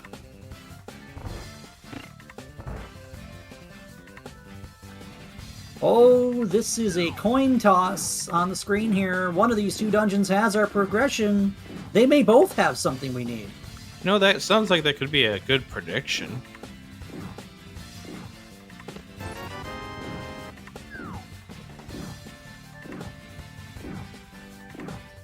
So we have a vanilla swamp. We have a vanilla swamp small. What other part of vanilla are we going to get here in this swamp? I would say the big key on left side, except the big key was extremely early on this seed. It was one of the first things we were able to get. And that's why I think it's... Oh, wow! That's so good for Andy!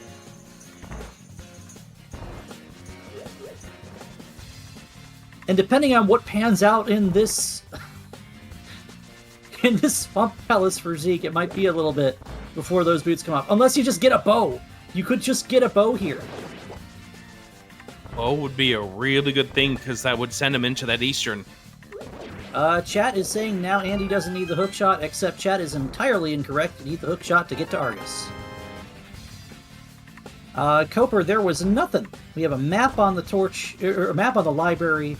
We have 10 arrows on the desert torch, and nothing Big important. Big key to Turtle Rock in the swamp big. Oh boy. Oh boy, oh boy. So that just means the bow's in its vanilla location, right? No, because Andy just got that. No, Compass, that was an Eastern big. Other vanilla location.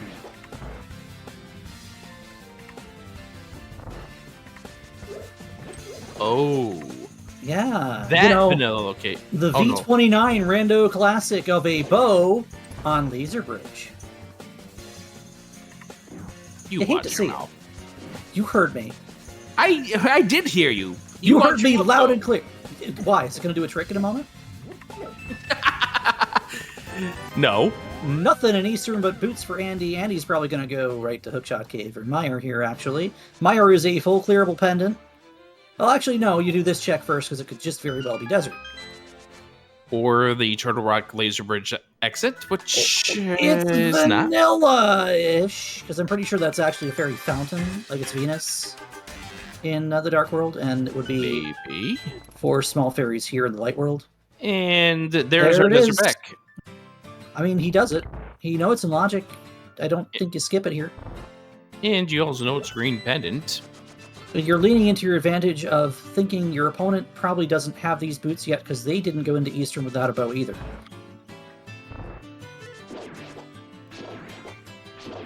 Again, Andy pieced out of Swamp Palace on the bombable wall check.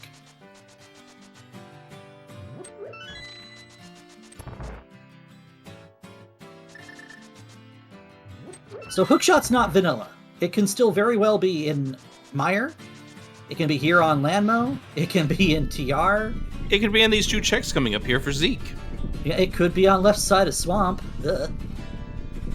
Well, we know Hookshot's not in Hookshot Cave unless it's in the Bonk Shot check. How many times have we seen that happen? That's why it's called the bonk shot check. Lamo taken care of for a piece of heart.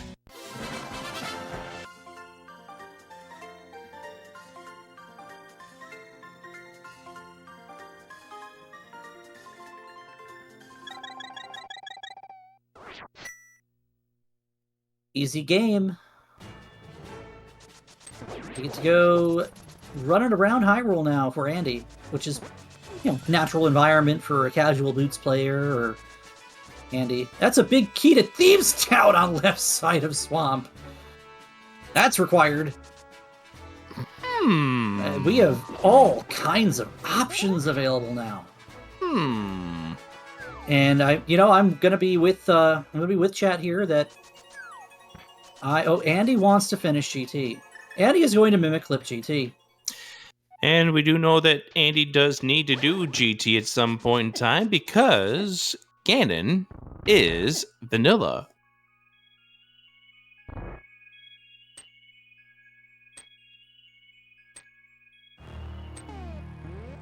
mean, I don't mind getting GT out of the way as soon as you physically can in a seed where you know you need to beat Ganon. And also this gets him to the top of the pyramid where he can mirror over and see what that green pendant turn-in is. And we're no longer worried about whether or not we're going to skip that last check on GT's, the Moldorm final countdown sort of deal here, because Andy is going to flap his Pegasus shoes and have at it. Flap, flap, flap, flap, flap, flap, flap, flap, flap, flap. Outside of the bow, are we in no mode? Well, I mean, the hookshot still we need too, but obviously the hookshot can't be in that check. I'm going to say, that is no mode after we find the hookshot and the bow. Depending on... hookshot could be up here, for all we know. If there's a bow anywhere in Zeke's path, the hookshot can be at the top of GT. Which is gross, by the way. Good old 6th floor GT. Hook is on Helma, and I will die on this hill. Hook cannot be on Helma, because the pod big key is blocked by the hook. So, I will write your obituary for you. Yeah, so that was located in the fire snake room, which is behind the hookshot. Here lies Savage Zhao and G.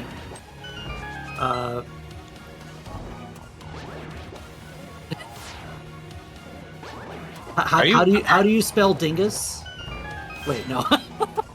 Are you writing a 15-page paper like I just did? I'll see you after class, Rick. Why? I turn in my extra credit. Okay, fine.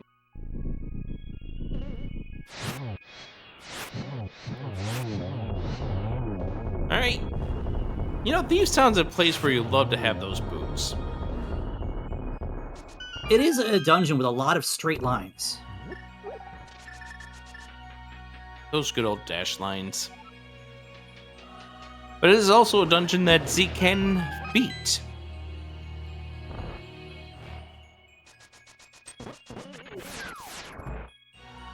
But, again, as we wanted to point out here, what we're seeing from Andy is something that he needs to do. Right, because you have to climb GT at some point on the seed. Whether it's the first thing you do after you get your bow and your boots and your hookshot, or it's the last thing you do after you have 7 crystals, you still have to do it. Ganon's sitting in the pyramid waiting for you.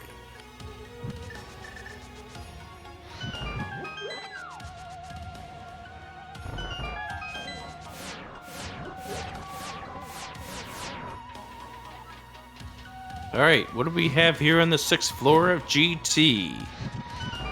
Big key to the Tower of Hera has been located for Zeke. That just makes that even deeper. Because now you can get the hookshot in Hera. You can get the bow in Hera. You can get the hookshot and the bow in Hera. Well, I am incorrect. The hookshot was not on 6th floor GT. That was your pregame prediction, right? Yes. Boy, am I glad you were wrong.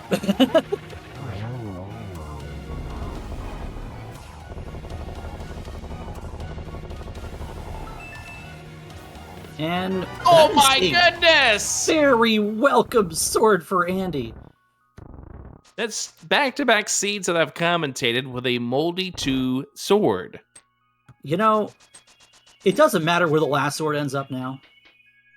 There's the 4th GT small. That puts that sword in logic with the hook shot.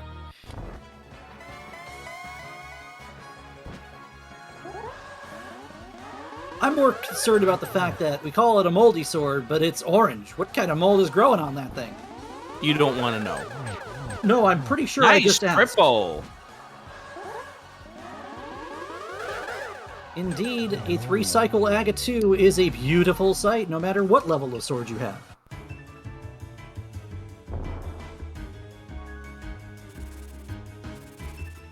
Cheese Puff sword. How about the bacon sword? I mean, some people call it Cheetos sword. Some people call it the bacon sword. I got some Cheetos over here. Yes, we're getting back into food talk, everyone. But you know what? The hook shot could very well still be here. On Sahashrala! It is a compass! The game wants you to get this before getting the prize off Trinex, at least. I didn't think that attached to entrance mode. That is another pod key for Zeke, putting him at 4 and our collective knowledge at 5. And he's probably going to go to Turtle Rock next. Or Tower of Hera. You can do both. I mean, I would say village. I would say you have to do TR now because it's your greatest advantage having that big key in a place that really isn't one anyone wants to go to without the item that you're looking for. Here is Pendant Mire. Honestly, I think in regards to what we're going to see coming up here in just a few from Zeke, you probably do Tower of Hera first, then Turtle Rock. And the reason why is because once you do Turtle Rock, you get spat out at the entrance. And yes, this is in the not too far away in the Dark World version, but still, it's a different location. So this 8 items that you can grab out of this Pendant Mire. Again, Pendant Crystal, the logic doesn't care whether it's a pendant or a crystal. It's going to place things, like this bug net, in a place in a way that makes us feel uncomfortable. Hey, Zelga Dasan, thank you for jumping in to watch the thrilling conclusion of this race between ZekeHighwind and Andy. Hour 45, and we're still looking for our hook shot and our first bow. We have drastically different item sets between our two runners here in terms of where things were and who did what. Can I point this out, by the way? Yeah. We still don't know where the key is to put the mirror in logic. You know, oh wow. You're damn right. Yes. Yeah, the mirror was in Zelda Cell, and we haven't seen that HC key for anything. And I don't think our runners care, but what the hell, man? Because that mirror has been a very valuable a tool at this point. Chad thinks we skipped an early sphere check. What are we thinking? I don't think so.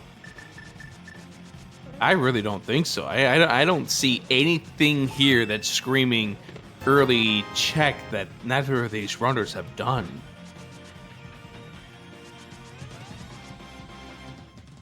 Somewhere we will find something that will lump all of this together. Zeke is going to take care of Hera before doing Purple Chest. I like that. I do like this play. Of course, it is Pendant Hera. Do we find Ice Rod Cave? That may I be want to one say of our, yes or no. I think that might be one of our entrances, single items that we haven't found yet. I think it's Boots Blocked. Perhaps. There's another TR small right there.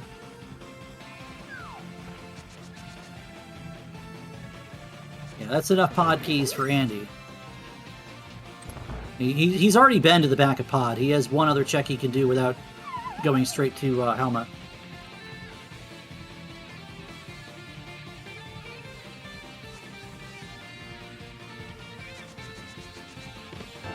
Here's this Hera big chest. Does nothing.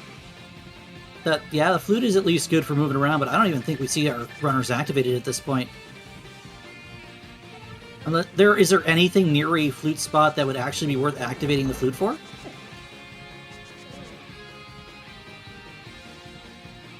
Easier access to Hookshot Cave. That's the only thing I can think of.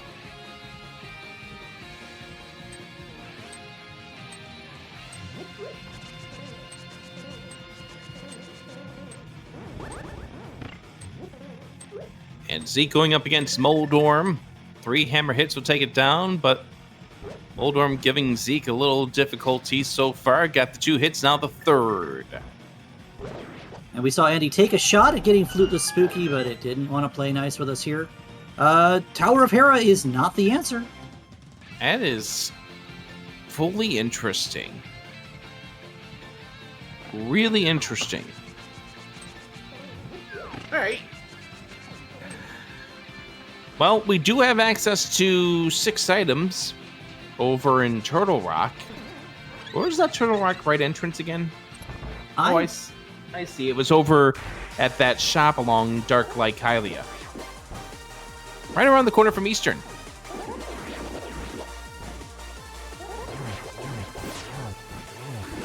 Gonna take this purple chest home first. Meanwhile, Andy making very quick work of Vitreous with that Tempered Sword. Vitreous goes down. Vitreous gives us a heart container and a pendant. So a couple of keys in Mire, but nothing that moves the seed along.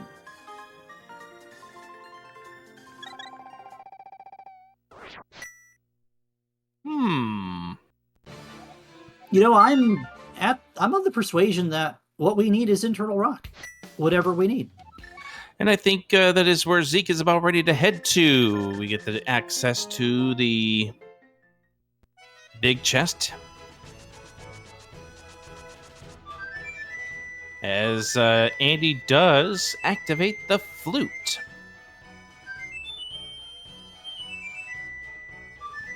So Hera Big was in Thieves Town. Thieves Big was in Swamp Palace. TR Big was in Swamp Palace. Andy went instead to Eastern Palace and got the boots. And so far, those boots have not turned up with any reward. Although, here comes Hookshot Cave. Yep, this is going to give us our last chunk of information as to whether or not we're going to see that hookshot sooner or later here, because, you know, there's really nowhere else it can be. The other sword. Is it possible for the hook to be on pedestal, chat is asking. I'm going to say yes. Except that it can't, because there it is, sitting in the crystal roller check. And that is gonna be a good feeling for ZekeHighwind. Because at this point, he is go -1. So that was a double dip swamp required. Well, he's go -2 because he needs to get his pod big. But he's also still looking for a bow, so he's effectively -1. There's a our realistic tracker's pointing something out, actually. We need a TR small to finish this dungeon. Oh. And I mean... Oh, yeah. Where did we see Andy pick up his other... One was in Mire, one was in Pod Big Chest. So Zeke needs to either steal the Pokey Key, if he hasn't already dispatched the Pokey, or... Man. Zeke's trying not to acknowledge that big shield in front of him. Yep, that is 100% required Swamp Palace. There's called this! A vanilla. I'm gonna cry. What is wrong? I said I called it. I totally said the TR Laser Bridge exit is vanilla. So it's a hard required double dip of Swamp. We already knew that we were going to double dip GT. I didn't know you were going to double dip Swamp, but apparently that's the case. They wanted us to chase that TR big key early. ZekeHighwind, where are you going? Hookshot Cave. Ah, yes, that makes perfect sense now. And he's going to get his Tempered Sword. It will be his Tempered Sword, because the other sword is in a place where he's not going for now.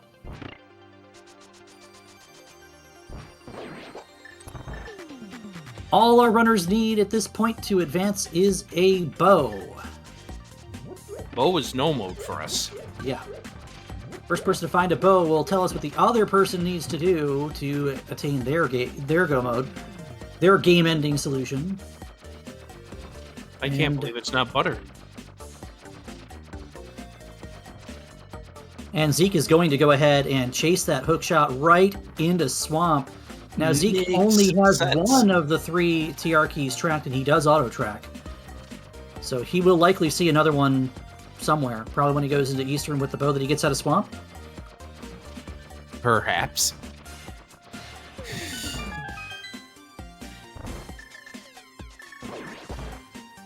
And as long as Andy's staying out of Swamp Palace, this is good for Zeke.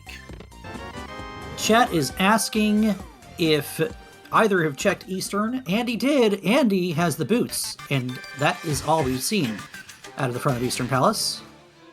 We know Zeke is not going to see a Turtle Rock Small back here. Yeah, because all 4 we don't know what he for Andy. will. He may very well see something else. Do our trackers happen to remember if Zeke went and checked the middle of TR? Because he can steal the Poke Key if he didn't.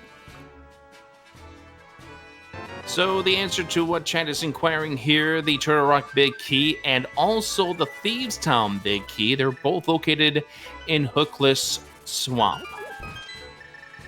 It is a full double dip requirement of Swamp Palace. And Andy's putting it off. He wants to get that hook shot before he goes into there. And this is what's put the door open for Zeke. Yeah, right now Zeke's got some stuff he needs to catch up on. Even if he finds a bow. There it is! There's the bow right there! And 154.40, we are in no mode between our 2 runners here. Zeke has enough pieces to finish the seed, provided he has the means to get the keys. He does need to go to left side GT to get his pod big out of Fire Snake. He does need a Turtle Rock Small to go dispatch Trinex. After that, it's just climbing GT and calling it good. Yeah. And I believe this is Andy pretty much last locating his left side of Swamp.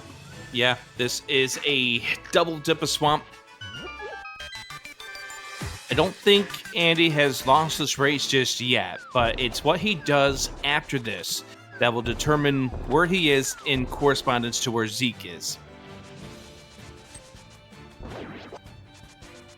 The big thing for Zeke is that he does need to go down the left side of GT to get that pod big. And he's probably doing that with the GT climb, to be completely fair. Yeah. So that means he still has to run back to Pod, and Pod is at the castle, so that's really not a big deal. Yeah, he can do that after he's done with the GT. Now, remember where GT's entrance was, because I've actually forgotten. GT is located over at the Sahasrahla. Okay, so you do Eastern into GT, into Pod, into Ganon. That's, oh wow. Bingo, yeah. That is a heck of a finishing. He has to finish TR first, too. Right. But TR is easy to get back to. But, huh.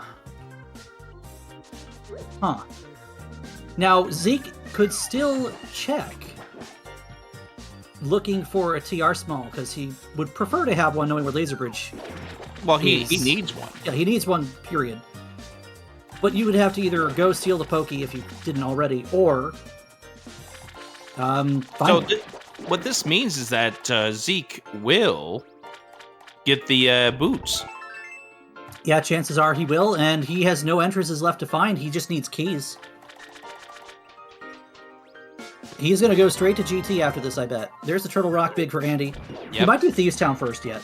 It really will intrigue me Oh, to see he's what he thinking decides. about it. He's leaving! No! He's leaving! Oh my! Andy, no!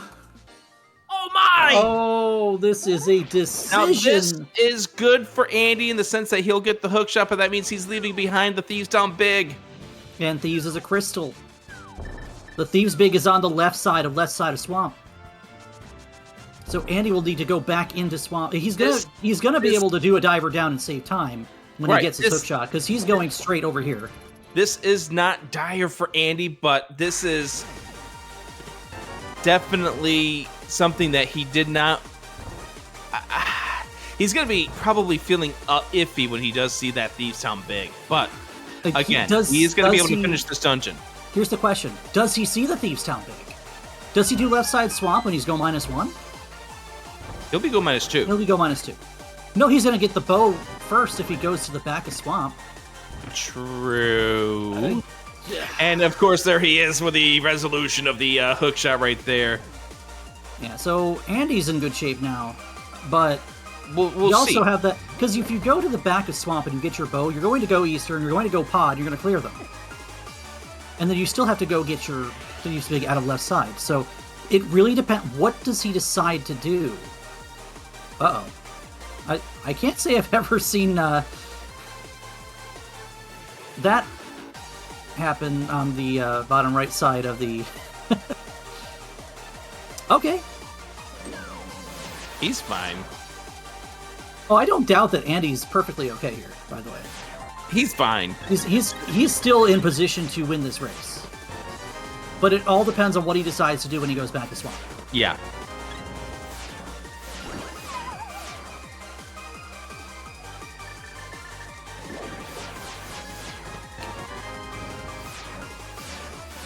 All right. I mean, there still is a possibility that Trinex gives us a certain thing that launches arrows too.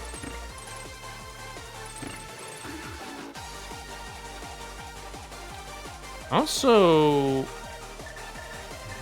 there was, at least according to my watch here, no sign of a TR small. Yeah. They are in... Yeah, there's not one in Eastern. We know there's one in the Pod Big chest, and Zeke may actually go get that. Because right now, a TR small is Zeke's go mode. After his Pod Big, because he'll find the Pod Big in GT, which I would imagine he's doing immediately after this Eastern. Alrighty. Andy finishes off with the Trinex. Trinex gives us 50 rupees.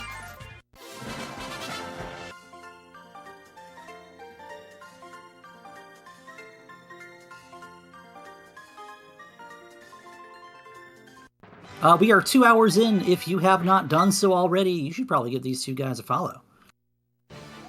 Yes, you should. Be sure to give ZekeHighwind and Andy a follow. They're the runners playing in this tournament here for our enjoyment. There it is! There's the mirror Hyrule logic. Castle small. There's our mirror logic. 2 hour mirrors in logic. Gross.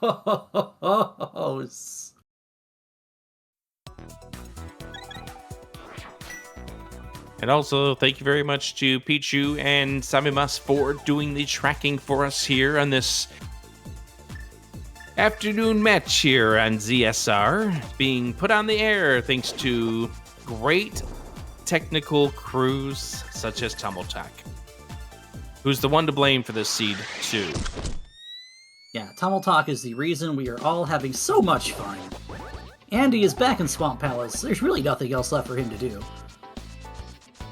He can go break Hera, but, you know. Why would you want to do that? I mean, because it's a tower standing all the way up in the sky. So Zeke is going to head over here to the left side. This will get him the Pod Big. Andy is going to left side of Swamp and will hit go mode in just a minute. This is big.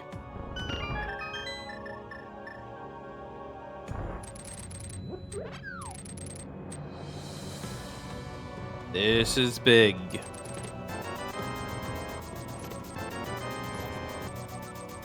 It's a pod small for Zeke. which, we know Zeke doesn't necessarily need.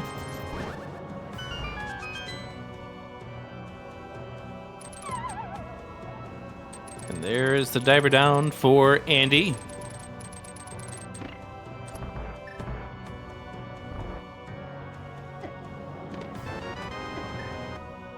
Yeah, this is a 0-1 match. Andy fell to Crackerito in week number 1. Zeke had his third battle against Magno Haido in week number 1 as well. That's how both of these runners got to be 0-1 here in this very, very competitive tournament. And there's the big key for Andy, the Thieves Town Big. And Andy's going to check over here looking for a bow. There's the pot big for Zeke. And Zeke needs a TR small, so he continues here. And he also has, I believe there's one on the climb also. If I'm not mistaken, there is a key on the climb. There's a sword that's in the Moldy 2 chest. To answer a question in chat, Kamir, Andy needs a bow that is literally right in his path. That is go mode for Zeke. Yep, there's the TR small. He now climbs. And we have to climb because Ganon is vanilla. And this is just going to come down to when everyone gets done with all the crystals where we stand. Oh boy, this is so close to call because Zeke's got an Eastern up on Andy. And Andy has a TR up on Zeke. And it's the slow TR. There is a laser bridge in its vanilla location. And just a moment later, Andy is into go mode. And the sword difference between these two, very insignificant. I mean, we're talking butter versus tempered. It's not like it's master versus tempered.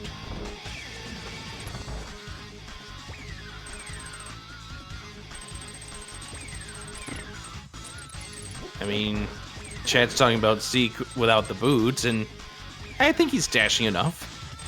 He is quite a dashing young fellow, yes. Young Leaf.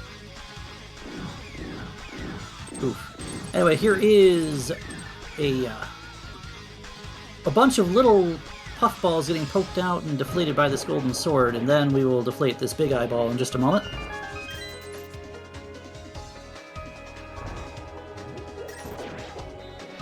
Yeah, Zeke, after getting that bow out of Swamp, went around the corner to Eastern, where at that point he was not in go mode, so he had every single reason to check that dungeon.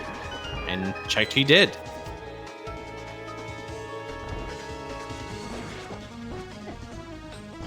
Also, I like the fact that Zeke made an attempt for that pot, but did not. He gave up. He gave up. He didn't try to overdo it.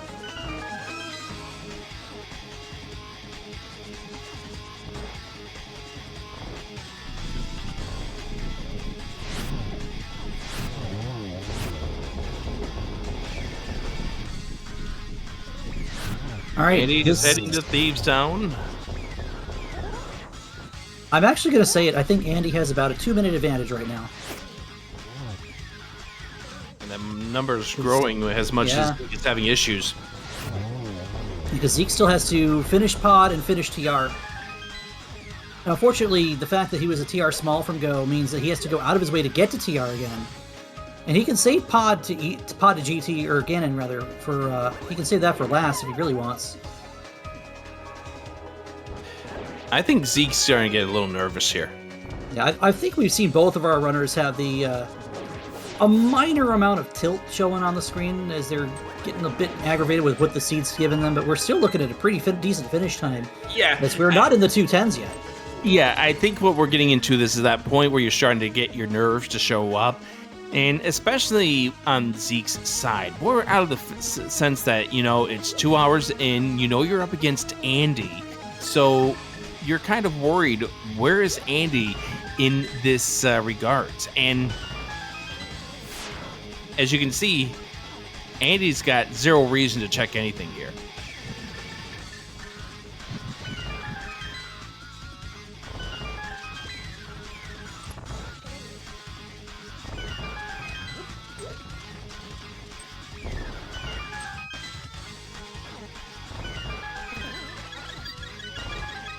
There's one thing that chat is pointing out. Zelga realizes that Andy does have the flute active.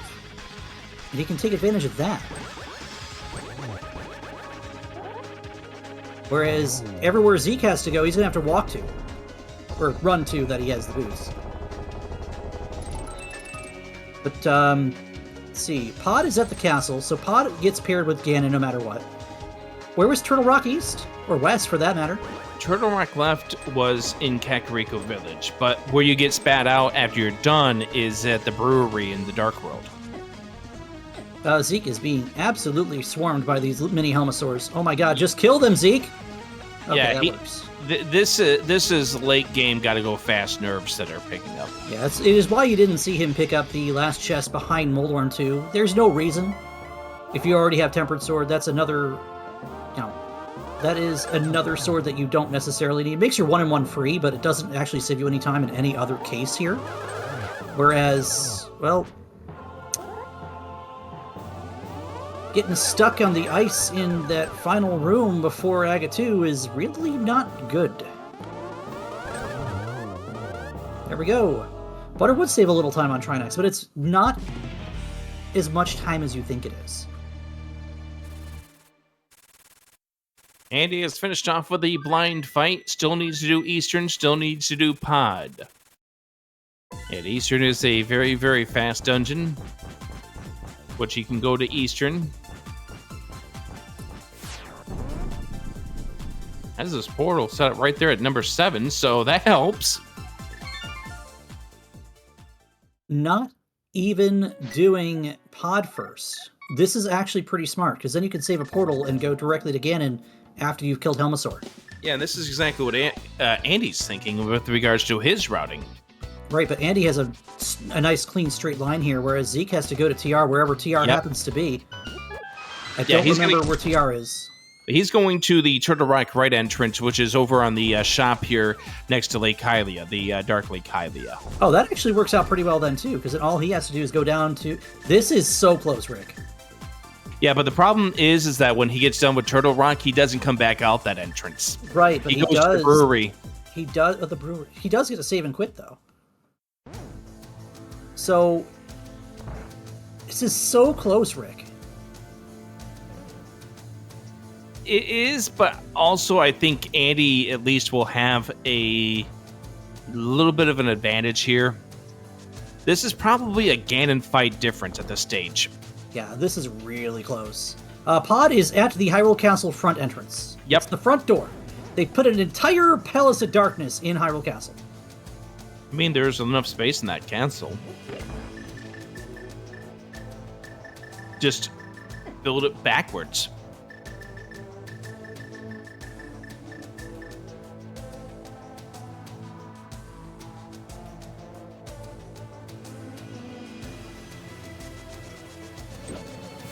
Andy getting ready to face off against the Armos.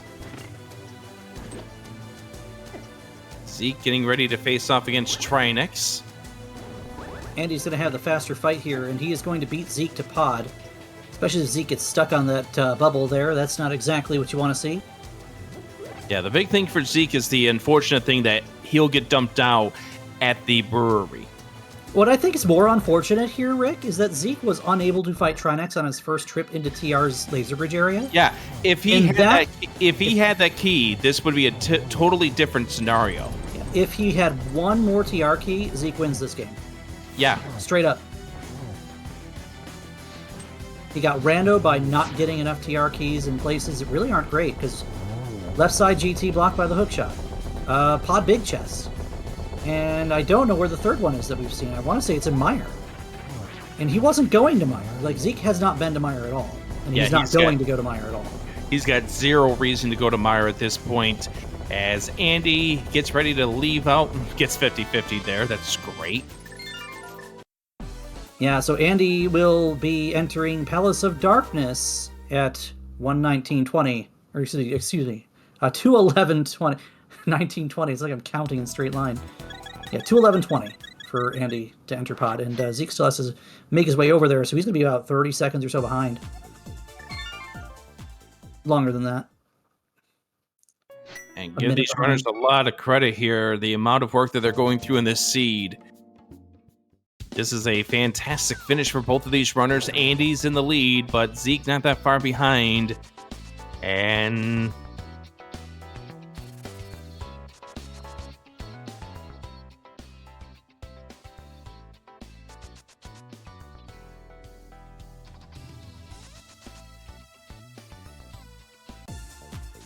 Oh, I forgot about this connector. Oh, that's smart.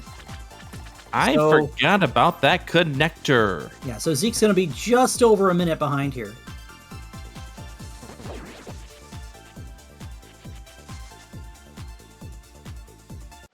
And here he goes. But yeah, I think this is going to be decided by the length of the Ganon fight, but, you know, pretty solid showing for both of these runners. Both of these runners are going to be glad that the seed is done and over with, but... Yeah.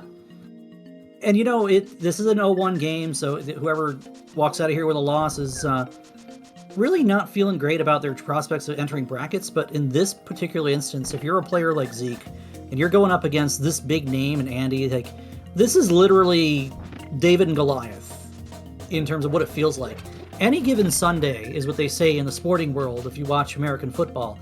Even a team that has never won a game all season long can take a game off the team that's going to go off and win the Super Bowl at the end of the year. And that can happen to anybody. Our king. And Andy is pro Link to the Past runner. Straight up. He's been playing this randomizer for probably longer than you've been around, Rick. Zerubian, where are the silvers? I'm going to say that the silver arrows are... You know, Andy's shown us almost everything. I'm not even sure where they are. Are they in the entrance at GT? Are they on pedestal? Chat wants them on pedestal. Well, of course chat wants it on the pedestal. Chat wants them on pedestal. Here comes the Ganon fight.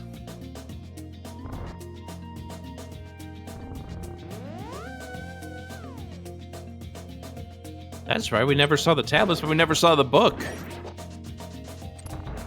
Yeah, that's true. Look at these dash strats. Haven't seen that either. Oh, he's just... We did see Pod Big Chest. Andy big key chest. Big key chest, yeah. Because he chose to do Harmless Hellway as his one.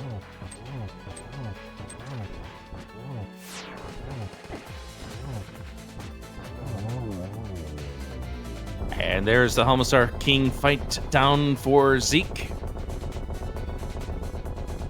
Book on Ped would be hilarious. Book on Ped would be a paradox. And Ganon will tell us that the answer is in a frozen cave. We've never saw that. Ice Rod Cave behind either the Boots or GT. Oh, that's fun.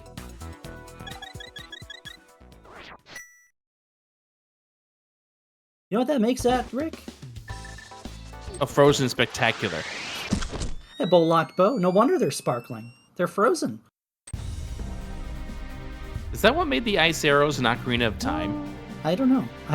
You're going beyond me here. You had predicted that Zeke would be an entire Ganon fight behind. This is correct. It's a little further, a little closer, but there it is. Alrighty. Provided he's in chat. Andy has defeated Zeke, but it was not a far behind finish. A very close fight for two great competitors. GG's, Andy wins. Good game to Andy, and also Zeke right behind him here at Ganon. And Andy is shaking his head. He knows what he's just been through and how many things that could have gone differently on this seed for him. And Zeke is literally in phase 3. He's got 12 spins left to win here. What a seed that we've had from our runners here today. And one of the things you got to think about there, Zerubian, is something that you pointed out early on. Some of those sequences that Zeke did early on, especially being last locating that Moon Pearl. Obviously, early game can't change how your late game goes, but... we're probably going to see a forfeit from Zeke here because he did miss Torch Glitch, and, you know, that close, I think you can call that good. Yeah.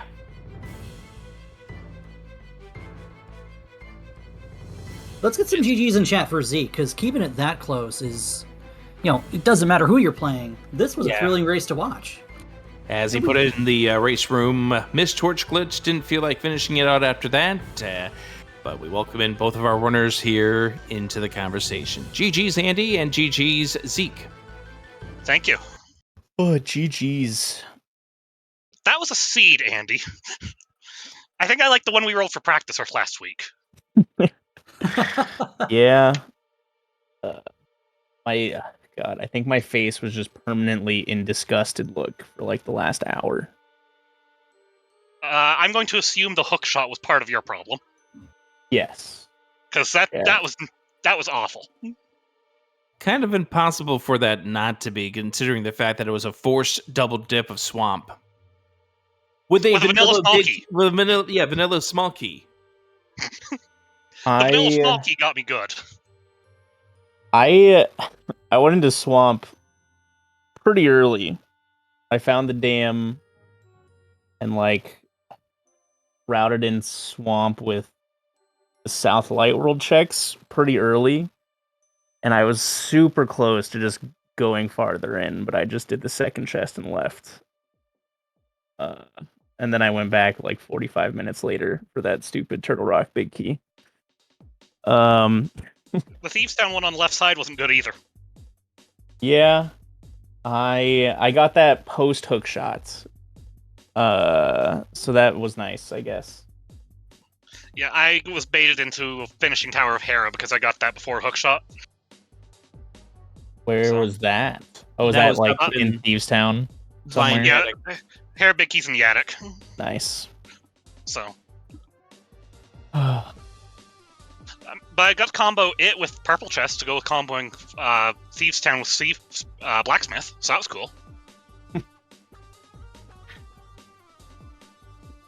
I definitely, I don't know. The Eastern dip also felt kind of bad because boots were the second chest.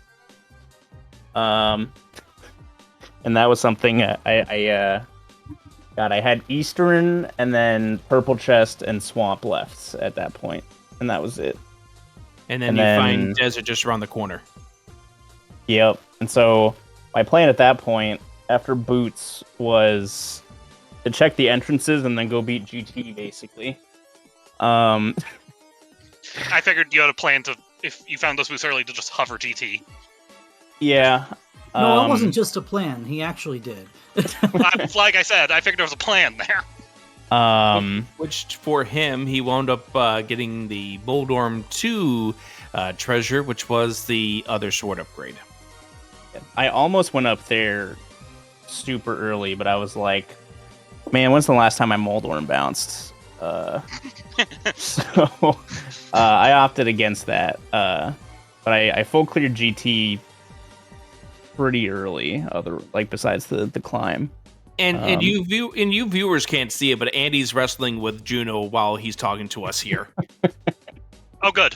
Please continue. How is Juno doing? She's doing. It seems like she just woke up from a nap, so she can't be complaining too much. Yeah, the seed was just. It felt really good to start. I thought my route early on was really, really nice. And then it kind of all just went downhill very quickly. As CrossKeys does. Yep. So, Zeke, what were your thoughts after you pretty much last located the Moon Pearl? I didn't have any thoughts. No thoughts, head empty. Makes sense. I don't even that felt like so long ago. I don't even remember where Moon Pearl was anymore. In the first floor of Thieves Town. Oh yeah. Yep. That wasn't too late for me. I cleared out Hyrule Castle and then went out the left side, which spit me out at Mini Moldorm Cave, and that's when I went over there. That didn't feel too bad. I don't know. The only Death Mountain access being that I knew of, anyways, being mirroring at Graveyard Ledge was the worst.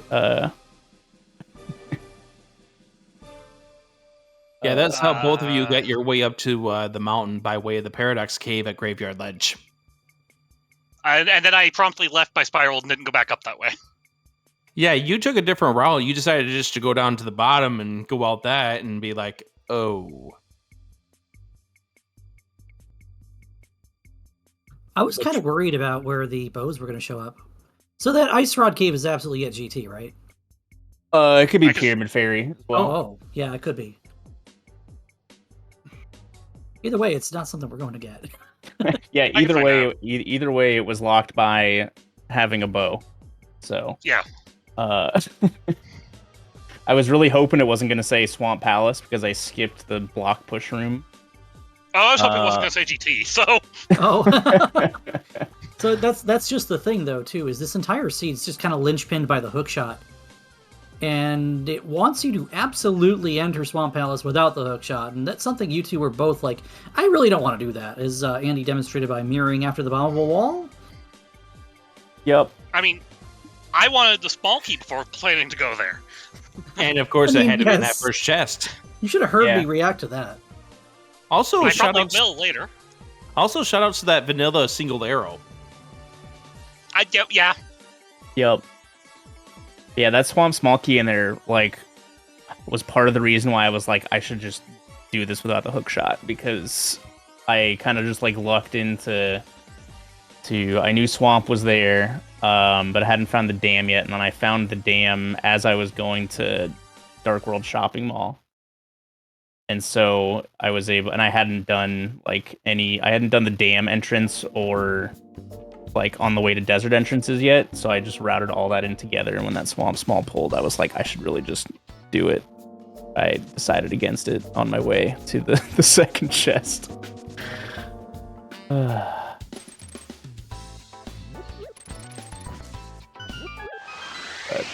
I pulled the vanilla swamp and I'll admit, I was like, I don't think Andy does this. I'm going to do it and see if I pull something good. So because I know you've got fairly significant execution lead on me, so I felt like I had to take some sort of gamble. Yeah, I wasn't feeling... I almost skipped left side Swamp post hook shot. We were worried that you were going to, knowing it was over there at that point, and that pretty much was what was going to decide the last part of this race. Yeah, I was pretty close to doing that. At a certain point, I had full cleared the game. I last located Swamp for that Turtle Rock Big Key. So I wasn't feeling great. Understandably. Were there any TR smalls in Meyer? Because my Gomo was actually a TR small key. Actually, yes. I want to say there's one on the right side of Meyer. Because I didn't go in after finding it, because why would I at that point? Yeah, that was crazy, the fact that you were short a TR small, which kept you from being able to do Trinex the first time you were there, which, if you had that small key, this race would have been a different story. I have Maybe. a question, actually. Zeke, did you ever, did you take the middle checks of TR at any point? Actually, yes. I did. I want to say Okay, I was worried if you side could of have mine. stolen the Poke Key, but I didn't wasn't know sure if you had after done... finding it, 'cause is that something you might... why would I at that I don't know. That's a tough one, because you're never guaranteed to find Laser Bridge, but you also aren't guaranteed to find two smalls in easy fashion either. Jay Coper is in chat. I had a CrossKeys ladder race with him where my go mode was a TR small. And, one key, one check, one location can really just kind of screw you up big time. Well, that day I lost by half an hour because I had spent one TR small I didn't have to spend and never found another one. Yeah. And Ice Rod Caves at GT. Zeke is showing Yeah. us on his feed with some fancy glitch tech here. Yeah, So which I silvers don't were think- just never happening. which I don't think we were able to see on the ZSR restream because they got us probably on the interview screen. Oh, it's but- Yeah, it's on there. Oh, is it? Oh, it is. Yep. Okay, cool. Okay, cool. Oh, Thank you, did Tumultuck. the Tumultuck move us there? Tumultuck, I think, saw you just kind of playing around, and there it is, Ice Rod Cave at the GT entrance, behind 7 crystals, behind the first bow. It's a bow and hookshot lock bow. Yeah. It's gross. This seed's got all kinds of fun stuff in it. That was a fun mirror location. That was a fun Moon Pearl location. That hammer's early enough to make it fun. Yeah, shout out to that mirror location that was only finally put into logic at the Armos nights. At 2 hours in. I realized that, yeah. Yeah. But, thank you for the restream, everybody. Yeah, this was a fun one to watch. I hope you guys watch this one back and probably shake your head at yourselves because there are absolutely things that could have gone differently here, Yeah, all for across certain. the board. But Yeah, take it for what it is. 2:15. CrossKeys not an easy mode. It's still a pretty sharp time. And a pretty good race between two stellar runners here, Andy and Zeke. Thank you for letting us get this race on today. No, thank you. Thanks for restreaming. Thanks for commenting. We've been racing without you guys, regardless. So, thank you for making it go on. Oh gosh, I'm wondering what Andy? Andy's doing right now. I was doing something and then I had to be. I don't know. Don't worry about it. I will. I'll ask Krellbell later. And Andy, looking forward to more practice races because I see you pinging them all the time. So Yeah. Let's do it. the last two have been close. We've done. Yeah, I've got to get into one of those at some point. So, well, congratulations, Andy. You're 1-1. Any thoughts going into week 3? This is exactly the same position I was in last year, so hopefully we can improve upon that now. Deja vu. And what about you, Zeke? funny enough, this is actually the exact same position I was in last year. So, minus the playing Andy in week 2. That was fun. Yeah, I'll admit, my feelings were you're 0-1. Congratulations, you're playing Andy. How do you think I felt when I got Matt Cap? Now, this just means we're going to be facing off against each other in week 3, Zeke. Oh, that'd be fun. Week 3, friends against each other, elimination match. Yeah. Oh, hooray! Let me clear up my schedule for that one. All right, let's go ahead and wrap things up. Thank you very much to our trackers behind the scene, Pichu and also Samimas. And also thank you to Talmotech for getting this on the air. Zerubian, I had some fun 2.5 hours saying words with you. Oh, more than just words. Probably all kinds of words, sentences, and thoughts all seed long. These two runners put on a great show. If you haven't given them a watch, please do so. And also apologies for the discussion regarding Denny's and Waffle House. Oh, and Tim Hortons and IHOP. Now I'm excited to watch this race back. It's a ZSR restream. If you don't talk about food, are you actually commentating on ZSR? I mean, seriously. Hey, did we ever give Tumultalk a shout out for being our restreamer today and picking up races all season long? I think this is my 8th so far, so we're He's getting there. doing a really good job. Just putting on games for us. Thank you both for that, and thank you both for coming. Thank you, Zeke and Andy, for running. Thank you, Sammy and Pichu, for tracking. I think at the top, we had like 446 people in here watching, so thank you to all of you coming out to watch, because that's a big deal. That's a big group of people. I'm going to rate us over the fan. Do you guys got anything else you want to add before I do that? Just one more time, thank you, everybody. Yep, that's all I got to say. Thank you for watching. Keep a lookout for more great races here in the CrossKeys Tournament here on ZSR. And, yeah, have fun, everyone. All right, and off we go.